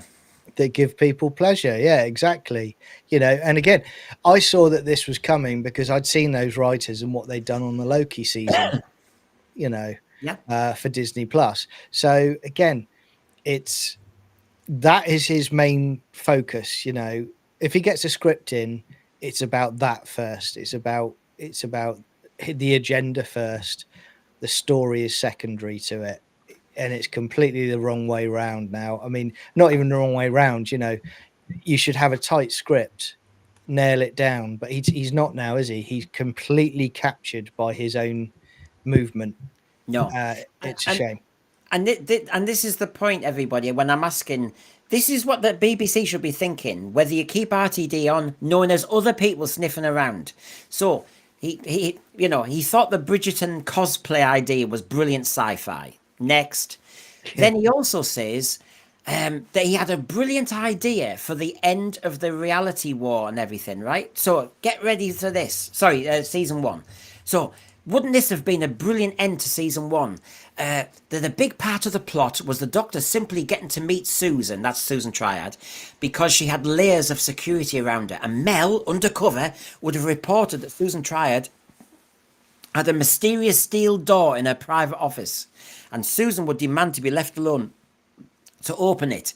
It was a portal to a sort of null space. And John, I'll remind you that in too many conversations now, you see RTD talking about Narnia, and you just start to think, aye.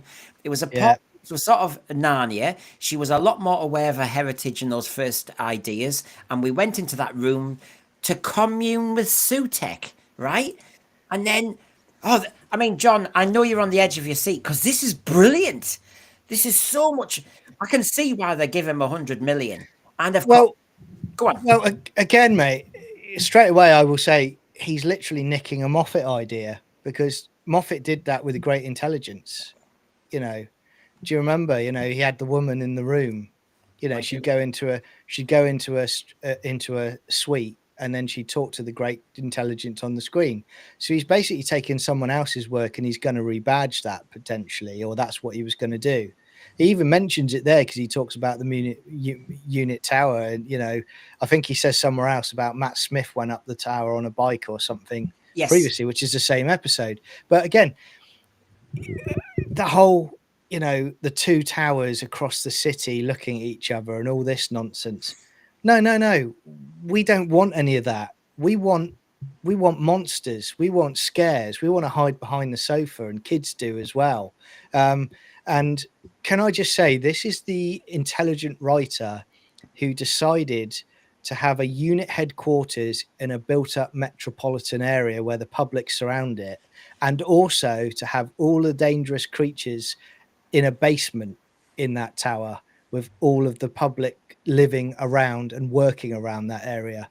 I mean, that's top drawer writing, isn't it, mate? It certainly is. I mean, you can see he's so full of new ideas that he's nicking ideas from everything else going. So in the end, Doctor Who is a husk. Take that helmet off, 3 doctors underneath. There's nothing left of Omega. There's nothing left of Doctor Who. So here, oh God, Susan Triad. She's a modern day businesswoman, but it was much more the story of 2 towers, the unit tower and a mile across, the Triad Tower. 2 towers. Where have I heard that before? Yeah, exactly. So the Doctor would have to carry out a raid, a heist, a big spy movie, Mission Impossible adventure. John, I am just sat here going, why are you trying to ape Hollywood? Why don't you write a Doctor Who story with a Doctor Who mentality? We don't need Mission Impossible. Mission Impossible do themselves very nicely. Yeah. Notice the raids, the heist. They've tried that with what was it, Spyfall with Doctor Who. We've tried that with Planet of the Dead when we had Lady, what was she called?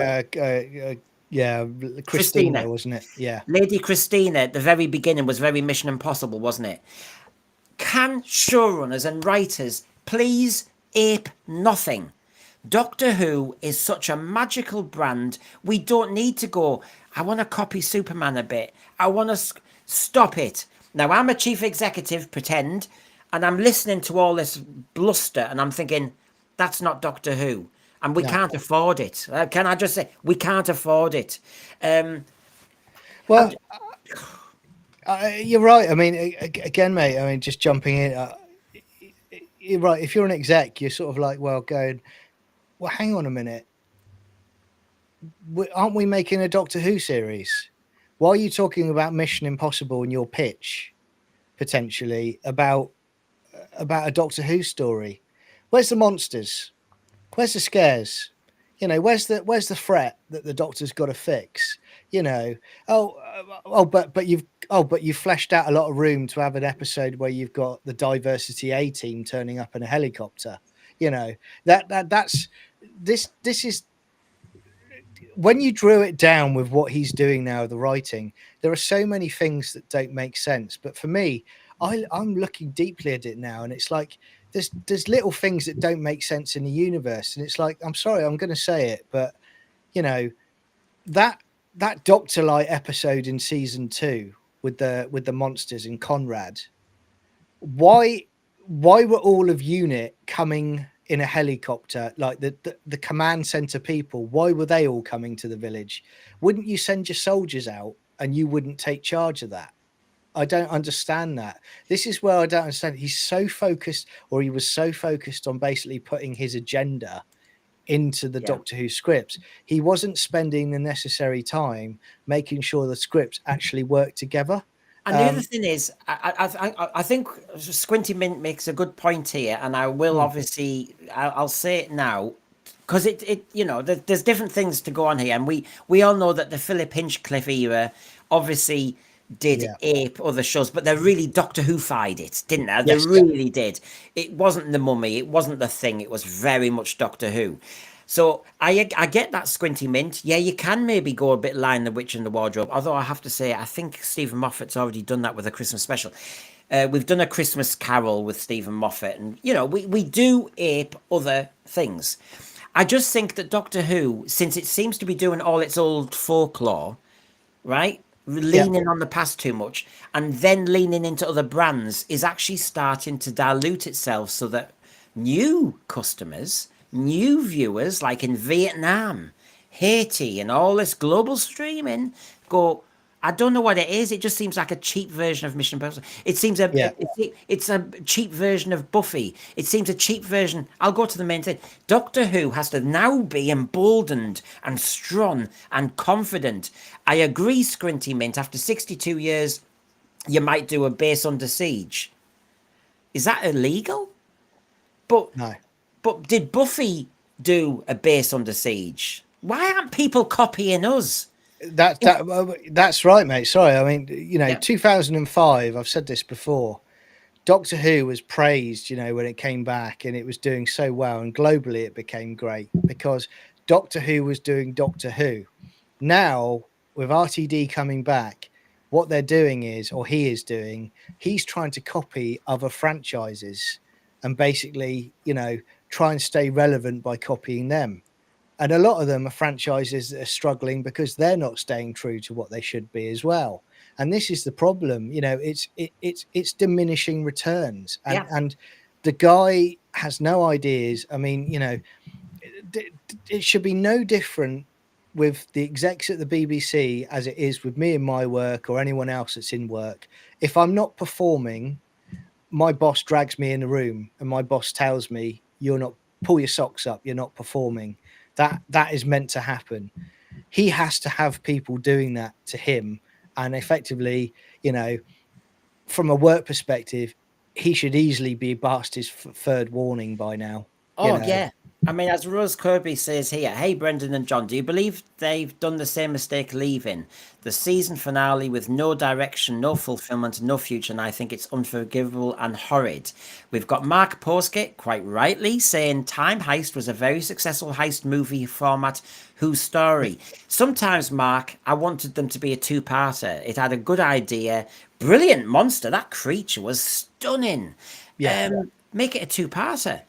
I agree with you, Mark, there, but then I would say we've already done a Time Heist story, so we can't have one again so quickly. Do you know what I really want as well? Is I really want, if it comes back with a new production team in the future, I really want them to go back to, maybe doing 1 or 2 episode stories, but I really want them to go back to earlier seasons of Doctor Who and basically, yes, there's a threat. The Doctor's involved. He's not on a god tier status.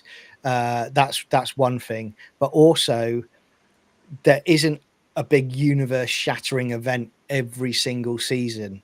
You don't have to have, oh, the Doctor's got to be involved now for the finale, or the universe is going to blow up. You know, you can do an isolated story that is still fantastic with Daleks, Cybermen, all types of creatures. But every year, I mean, how often have we said it, when the hyperbole from RTD, where he's like, oh, this is going to be the biggest ever, and the Doctor's facing his biggest threat ever, you know, every time. And it's like, that's dull. And I was brought up on Horns of Nymon ends the series. Yeah, exactly. And I still came back. Yeah. The Uncanny Kyle here. Why is Big Finish still doing great things, but RTD and the TV show can't? I'll leave that as a dangling rhetorical question. Good point. Eastland Burkholder, you see, they could have all been in my English class. Great analogy. Sausage casing. Doctor Who is a sausage casing for whatever they're shoving into it. As I said, it's been hollowed out. Take the Omega mask off. There's nothing underneath. It's only our willpower keeping it going. So we've got here, as an example, we had the Dutch Comic-Con, and David Tennant and Billy Piper happened to be there. And you can see on the left there them gesturing, which is, are you the 16th Doctor? Are you coming back? Nobody knows, because it was a stunt. End of. Nobody knows.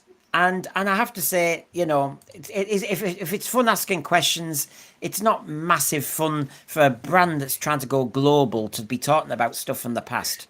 This is the trouble, mate. You know, when you've just put that up on screen here, like these CBBS that someone's put together, you know. No, it's great. Yeah. Oh, brilliant. Well done, thinking.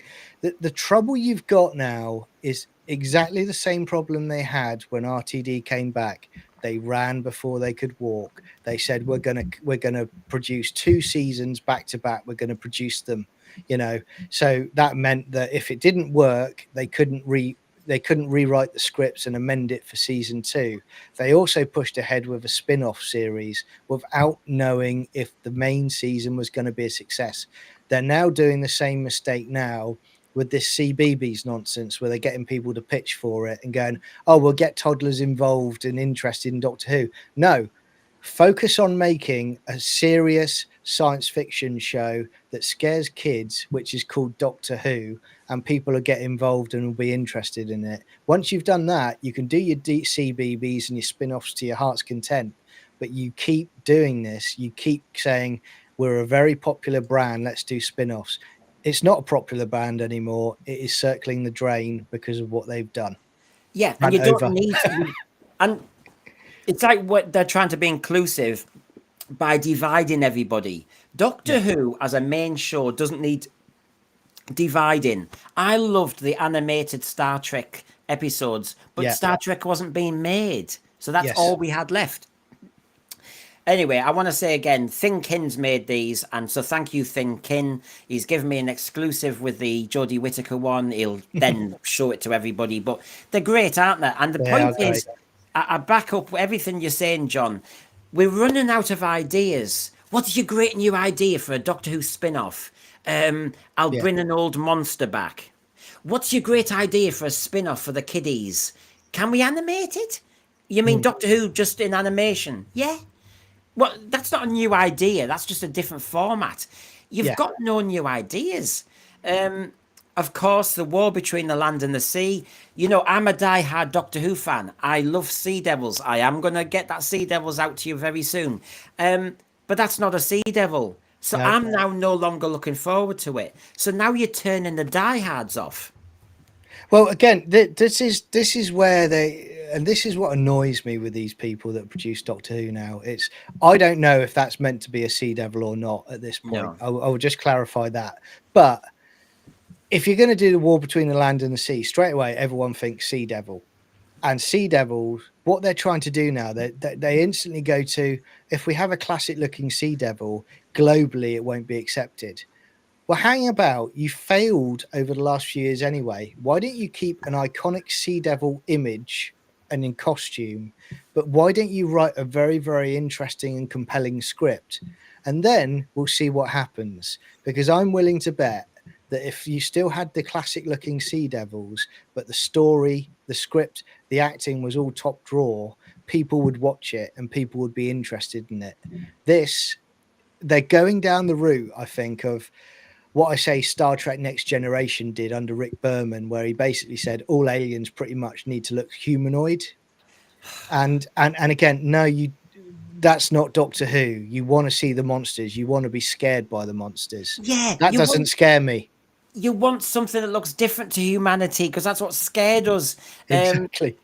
And excuse me, new people here, as you may have watched us before, but it's nice to see names here and there. Talking to the Divine and Dragon, Unexpected Fire, they overcomplicate things because they don't like writing for the show. You know, I've made an argument on a hunch that I think RTD and Stephen Moffat and Chris Chibnall inherited Doctor Who, but they were bored with the formula, so they had to change it into something interesting creatively for them.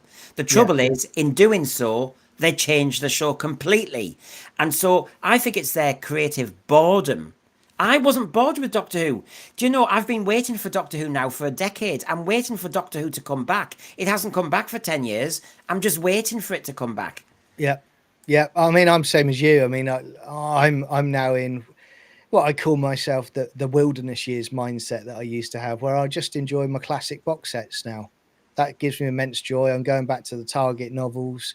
One day, hopefully, Doctor Who will come back, proper Doctor Who, and I'll be able to enjoy it again. But, you know, we're a long way off that at the moment, aren't we? Yeah. So we're in a hiatus. The vultures are circling and making their pitch. There's leaks that there are pitches being made, and it's RTD holding them back. And then we've got the advice from the other leak from Disney saying, just like we did with Marvel, just like we did, by the way, we ate humble pie. We changed what we were doing. We saw some of our brand was tanking, and we did a strategic realignment, a refresh, a restart, a rethink. And this is the time to do it. So what's the BBC up to? Right. Does this sound like a fresh restart? If this is true, this is what season 3 is supposed to look like. So let's see what this leak says. So is this fresh, everybody? Should we give RTD another chance? So the Doctor and Rose in the Christmas special will be revealed to have swapped places. The Meta Crisis 10th Doctor clone.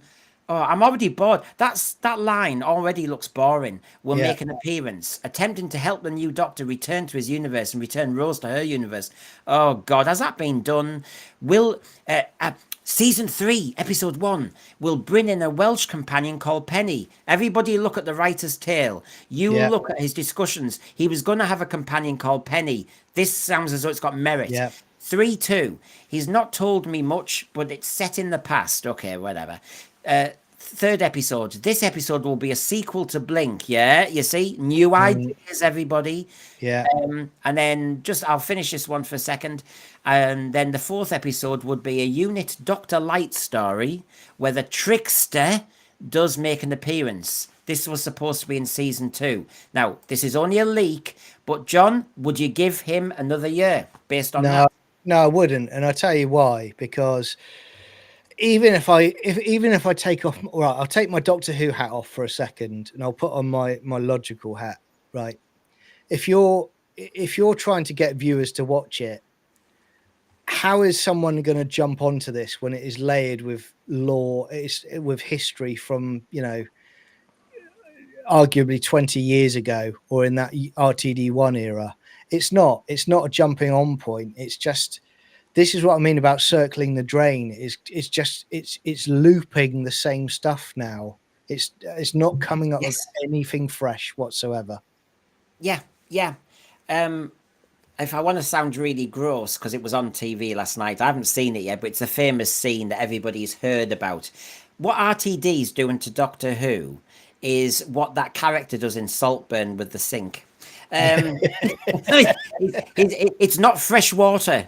That's all I'm saying. It's not fresh water. So sorry, that's your fault. You planted that idea in my head then.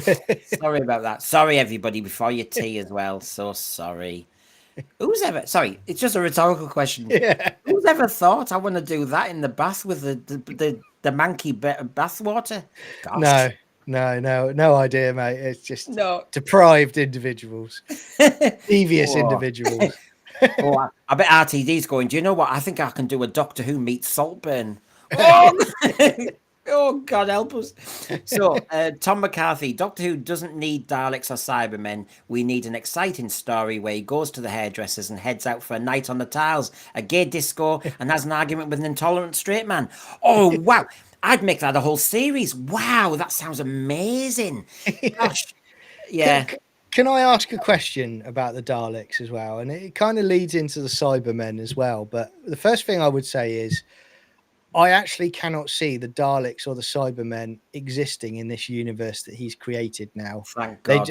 Yeah, exactly. They're like night and day. And I was also going to ask, do you think the Terry Nation estate have actually, about the Daleks appearing, that they spoke to them and the Nation estate had pretty much said, well, no, we don't like what you've done with the series. If we put the Daleks in what you're doing, it could devalue our brand, devalue our product, the Daleks. Because it's funny, isn't it? You've only had flashback Daleks and you've had that one Dalek in the Children in Need special with a joke about the plunger. And I'm just wondering whether they've basically said, no, at this point, we don't want them involved. Remember, Davros is surely part of the Terry Nation estate as well. Well, yeah, true. Good point. Well, was he locked down on that though at the time when Genesis came out? Because I know it was 60s Daleks, wasn't it? That he wrote the script and had the copyright on them. Yeah. But Davros, maybe the BBC finally got a bit savvy at Genesis. So everybody, this is our fun game for today. Everybody in the thread watching now, including John, having seen that pitch for season 3, knowing the ratings, knowing where we are now, is RTD going to be kept on? It's a yes or a no from me, and it's a no from me. John? Yeah, that's a no. Burn it all. So as everybody's given me their answers in the thread, yes or no to keep an RTD down on. Remember, Disney were tanking as soon as they'd seen the first 4 episodes of season 1. Shall we look at season 3, the next 4 episodes? So here we go. Maybe it picks up. There'll be a kind of sequel between, so the link up with the Sea Devils. So that's fresh idea. No. Episode 6, it's set in the Hell Dimension. Can we please get out of this God nonsense? Well, we've got to save Rogue, haven't we? Yeah, you clever little devil. I've never thought of that. He's going to go... Well, no, we were talking... Thomas McCarthy was ironically talking about a gay nightclub. We go to the Hellfire nightclub, and in there, he finds Rogue. The Doctor and Penny discover that the Earth is missing at the end of the episode. Again! I thought we had the stolen Earth. Again, it's just so, even seeing it is just so tedious now. It's so draining, isn't it? Because you know how good Doctor Who could be in the hands of hungry, talented people that they're just not going to give the opportunity to at this point in time. And yet we live in a reality now where I could actually see them actually commissioning this. Oh, don't. I mean, I can't keep up with everyone in the thread. Divine and Dragon, Gareth, no. Lee Smith, no. Paul Richards, no. I mean, I'm trying to be inclusive. Stephen, Bello, Farsight. Let's have a look. Richard Thomas, no. He gets a call out because he's done 3 no's. Nigel Jones, no. Alan Nigel, no. There seems to be a thread here. God, I'm hoping not Disney or a new global streamer's not around. GD, no, hopefully. Gary Walker, no. Ezra, I mean, I think the answer's no. Am I allowed to say that? If I did a poll, oh God, it would be about 98%. Mind you, I'm not seeing anyone say yes yet, so I might be just lying. So the truth is, I think I'm being tentative. I think people don't like the sound of season 3, episodes 1 2. I'm getting that vibe as well, mate. Oh, Yeah. I'm good. I'm so sharp. You can see I was one of the best teachers. I was one of those. I was so sharp. I was on it. Oh, you sound like RTD there for a second, mate. You know, Oh the God. best, the greatest. Yes, yes. I was one of the best. Yes. But I was, John, we've peaked early. And by the way, yellow card to everyone in the thread. You've played my game and you've actually now dismissed somebody early. It's called prejudice, that everybody, out of order. So maybe we've prejudged RTD. What about the finale? So episode 7, trying to find the Earth. I don't know. I don't care. Is it behind the cupboard? Is it under the carpet? Yeah. I actually don't care. So I mean, is this the Earth that they couldn't find in the last season, and is this the Earth that disappeared and was taken in Journey's End? You know, it sounds familiar, you know, doesn't it? yeah. We've lost the Earth again. I mean, honestly, Yeah. the universe is getting. I mean, and flux, of course. I mean, you know. So we're trying to find the stolen Earth. Get the Shadow Proclamation onto it. The Doctor Yeah. and Penny meet Susan. Oh, Jesus, who is also trying to find the Earth. Why does Susan? She's been trapped on Earth. You've just done Dalek Invasion of Earth. First Doctor, naughty man, dumped her there with a mortal. Yeah. She'll be trying to get off the bloody thing, just like John Pertwee was. She warns him of the Master, Mr. Goldtooth. So hang on a minute. Yeah, like you say, she's lost the Earth as well. She's trying to find the Earth. How did she get off the Earth? You know, why did she get off the Earth? What are the reasons for that? And hang on a minute. How has she met the Master and warning him like some sage from the future about the Master? You know, this is all the nonsense, because, you know, from his writing style over the last 2 years, if this was accurate and this, you know, alleged rumors again, if this was true, you know, you're not going to get any answers to those questions whatsoever. They'll just appear, and like Susan will be there and it'll be like, well, Susan appeared, you know, don't ask questions about it. Look at the shiny CGI over here, you know. Yeah. So, I mean, now people are prejudging. I have to say, as a very inclusive person, I'm not liking the vibe in the thread, judging RTD so early. So, Stolen Earth, fresh idea. Susan Foreman, fresh idea. The Master, fresh idea. I mean, come on, you've got the hat trick there. Let's just see if it finishes nicely. So, the Master and the Rani, Mrs. Flood, oh, Jesus Christ, attempt to turn Earth into a new Gallifrey. This sounds like the reality war, by putting it into the time vortex and evolving the humans. Oh yeah, because the time vortex, I think, what was the episode? I think it was in one of those 70s Fourth Doctor ones.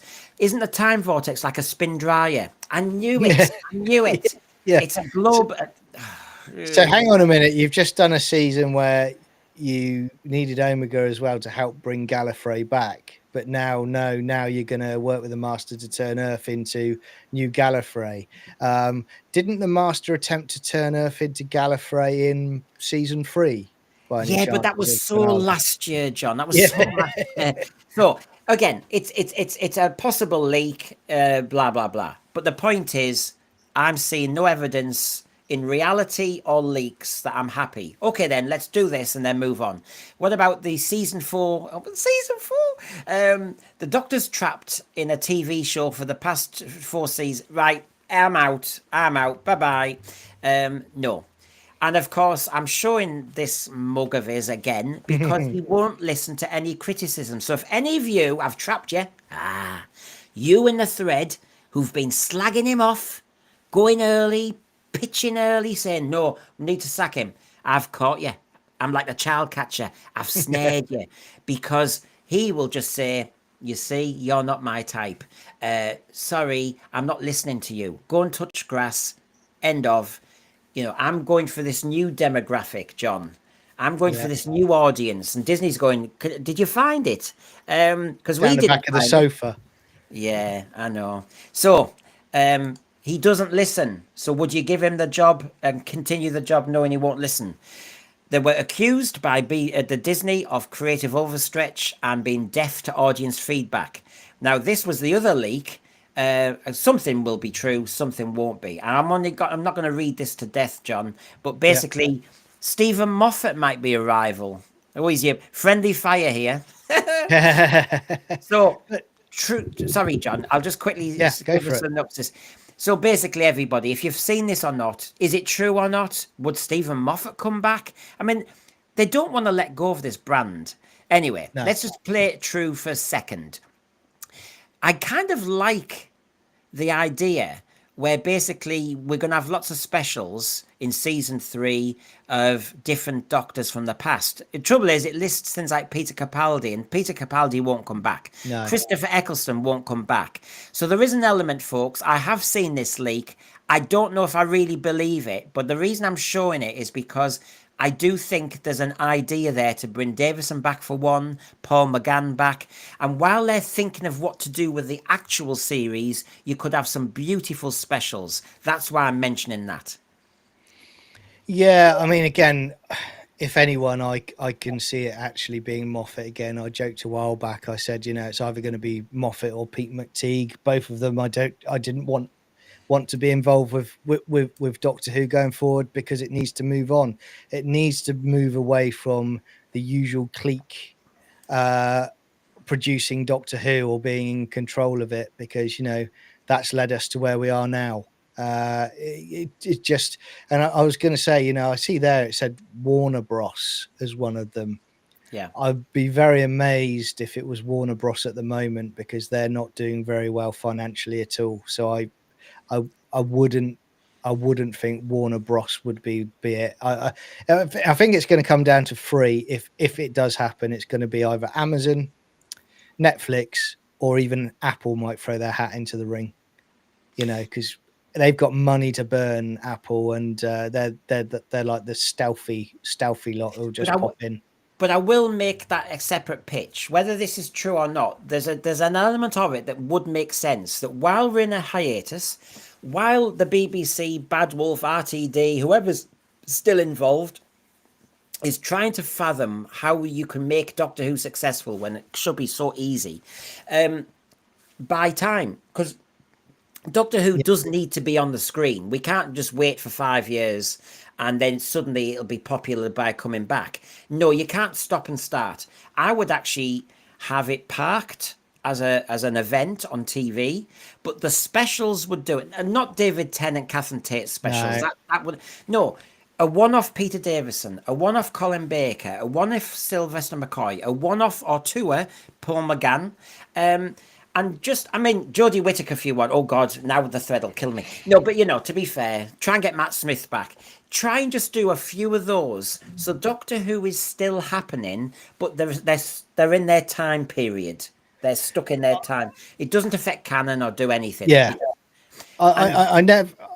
I was going to say, mate. Sorry, I never thought I would ever say this, but I'm at a point now where I really hope that there is a large streaming company that are demanding more control from the BBC, because the BBC clearly can't be trusted at the moment. But I would also say that whoever it is, potentially taking on that position, as I said earlier, there needs to have several people in pitching, but whoever that streaming company is, they need to be heavily involved in those pitch meetings and basically poo-pooing stuff. So where you've got, like you were just showing there, if RTD comes in with that stuff, and then you've got 3 or 4 other people that are coming in pitching their ideas, and they've got a bold, fresh new idea to take it forward. You've got somebody who is unemotional about Doctor Who in that room and is basically saying, well, we're giving you a load of money. We don't like RTD's option. We like candidate number 2's option. We think that's a sensible route to go.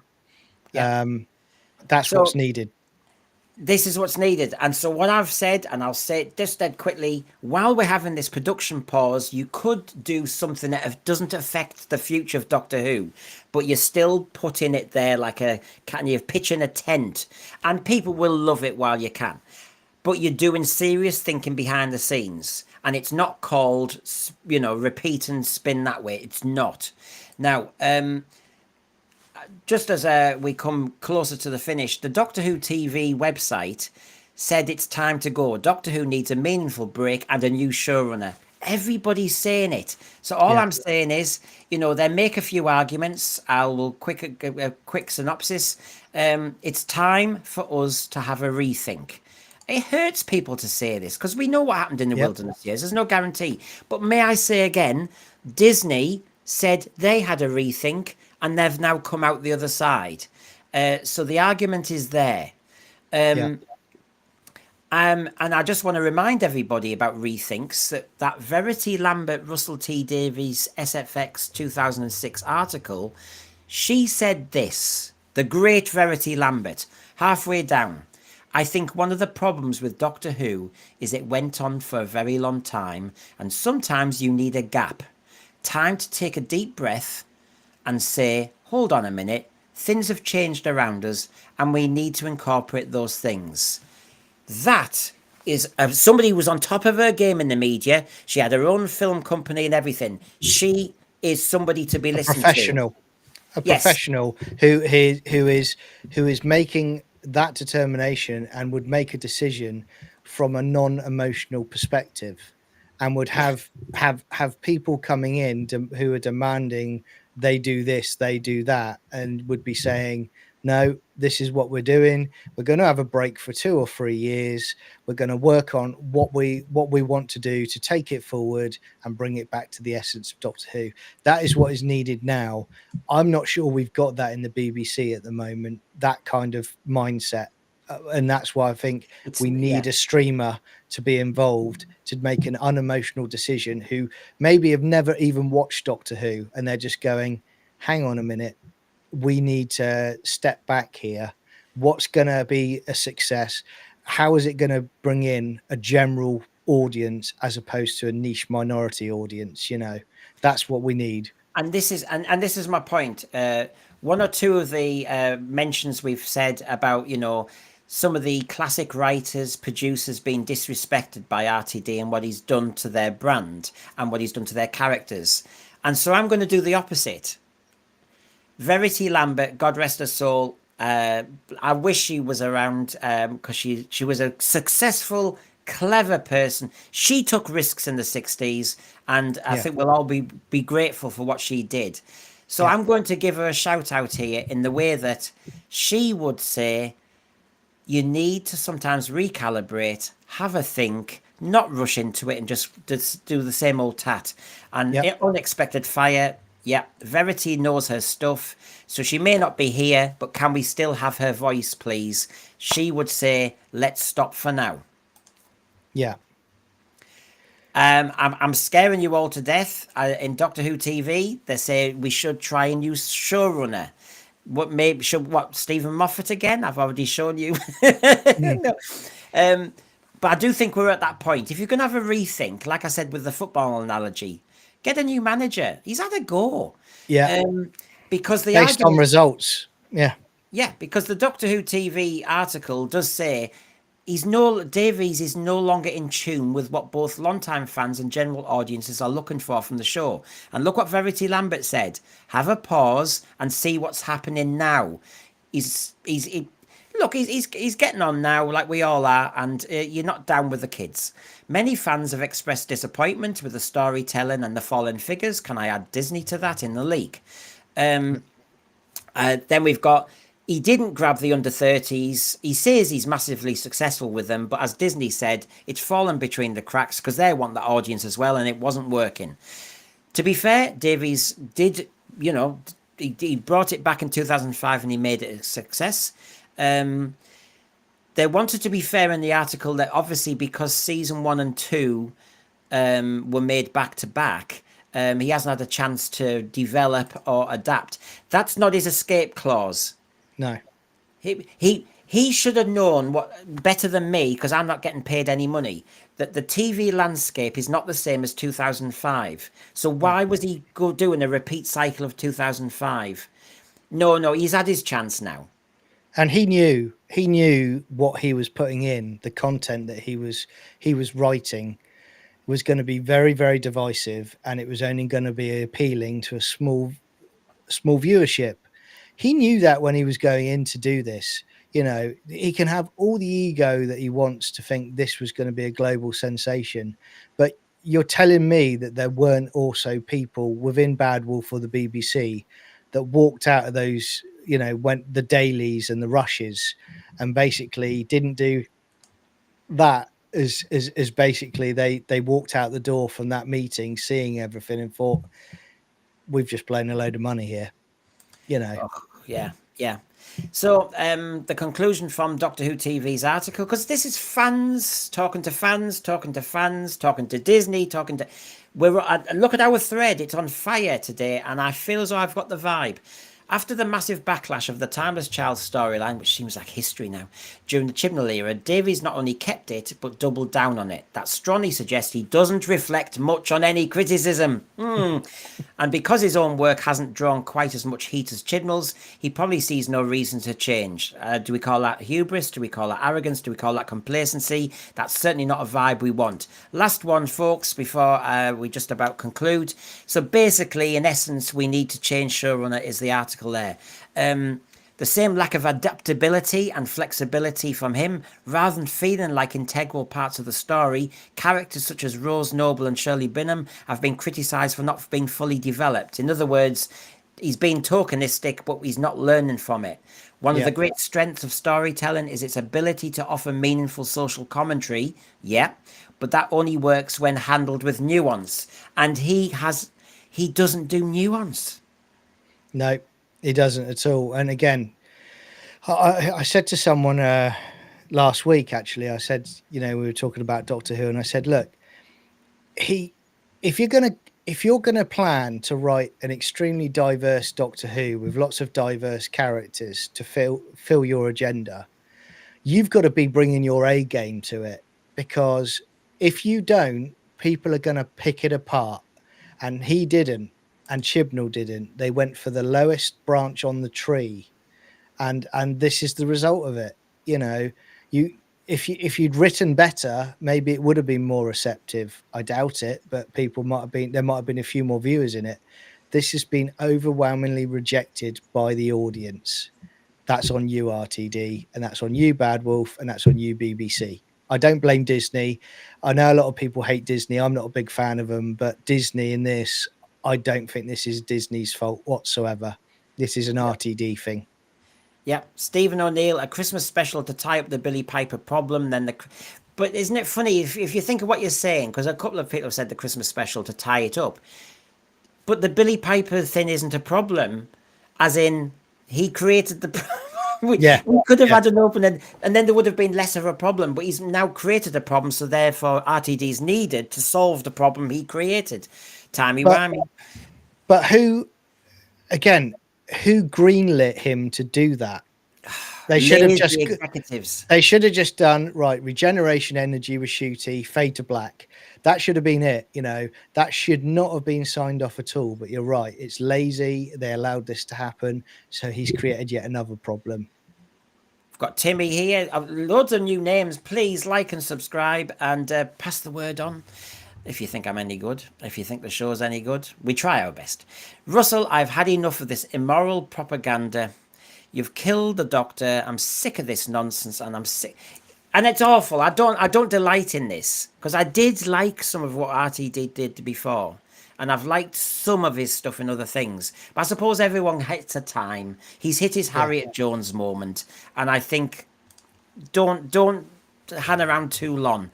So basically, as the Doctor Who article says here, it's time to reflect, time to renew.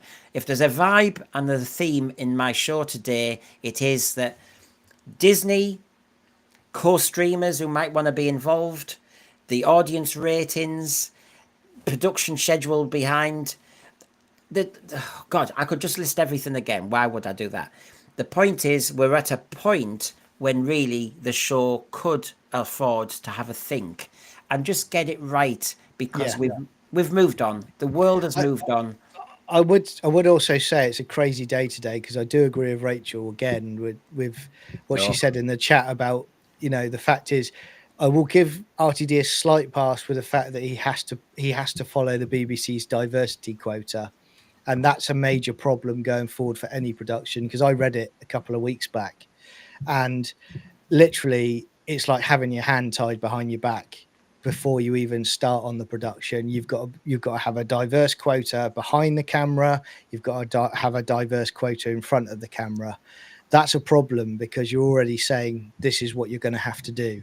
I think that's a big problem, but it doesn't escape what he has done.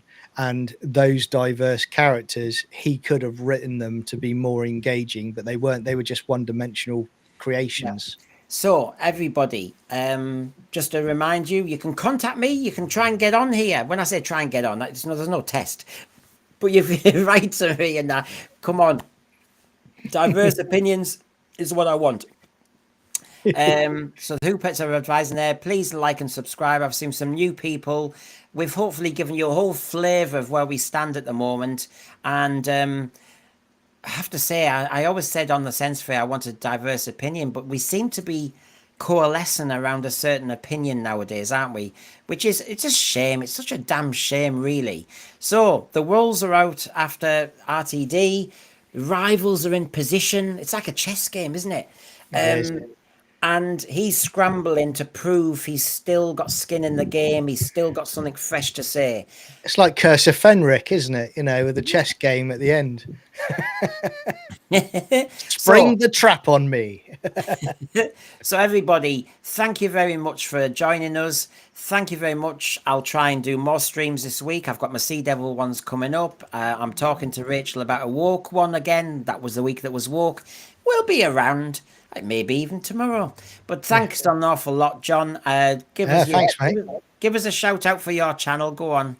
Yeah, thank you. So it's Sci-Fi Chronicles 79 on YouTube, and as Brendan said earlier, we've just finished a recording today that will go out this week, talking about what RTD did to Omega, the iconic Omega from the proper Doctor Who series, and then in addition to that, I do a Stargate SG1 live watch along on a Sunday night. And I also do classic Doctor Who reviews and movie and TV show reviews. So, if you're not watching the Sense Sphere, feel free to check me out. Thank you very much, Brendan. It's been great. Cool. And thank you very much for Garbage, who's done all the moderating with Divine and Dragon. Legends.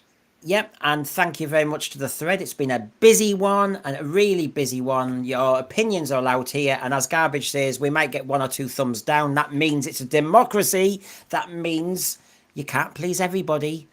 I get the point. Does RTD? Goodbye.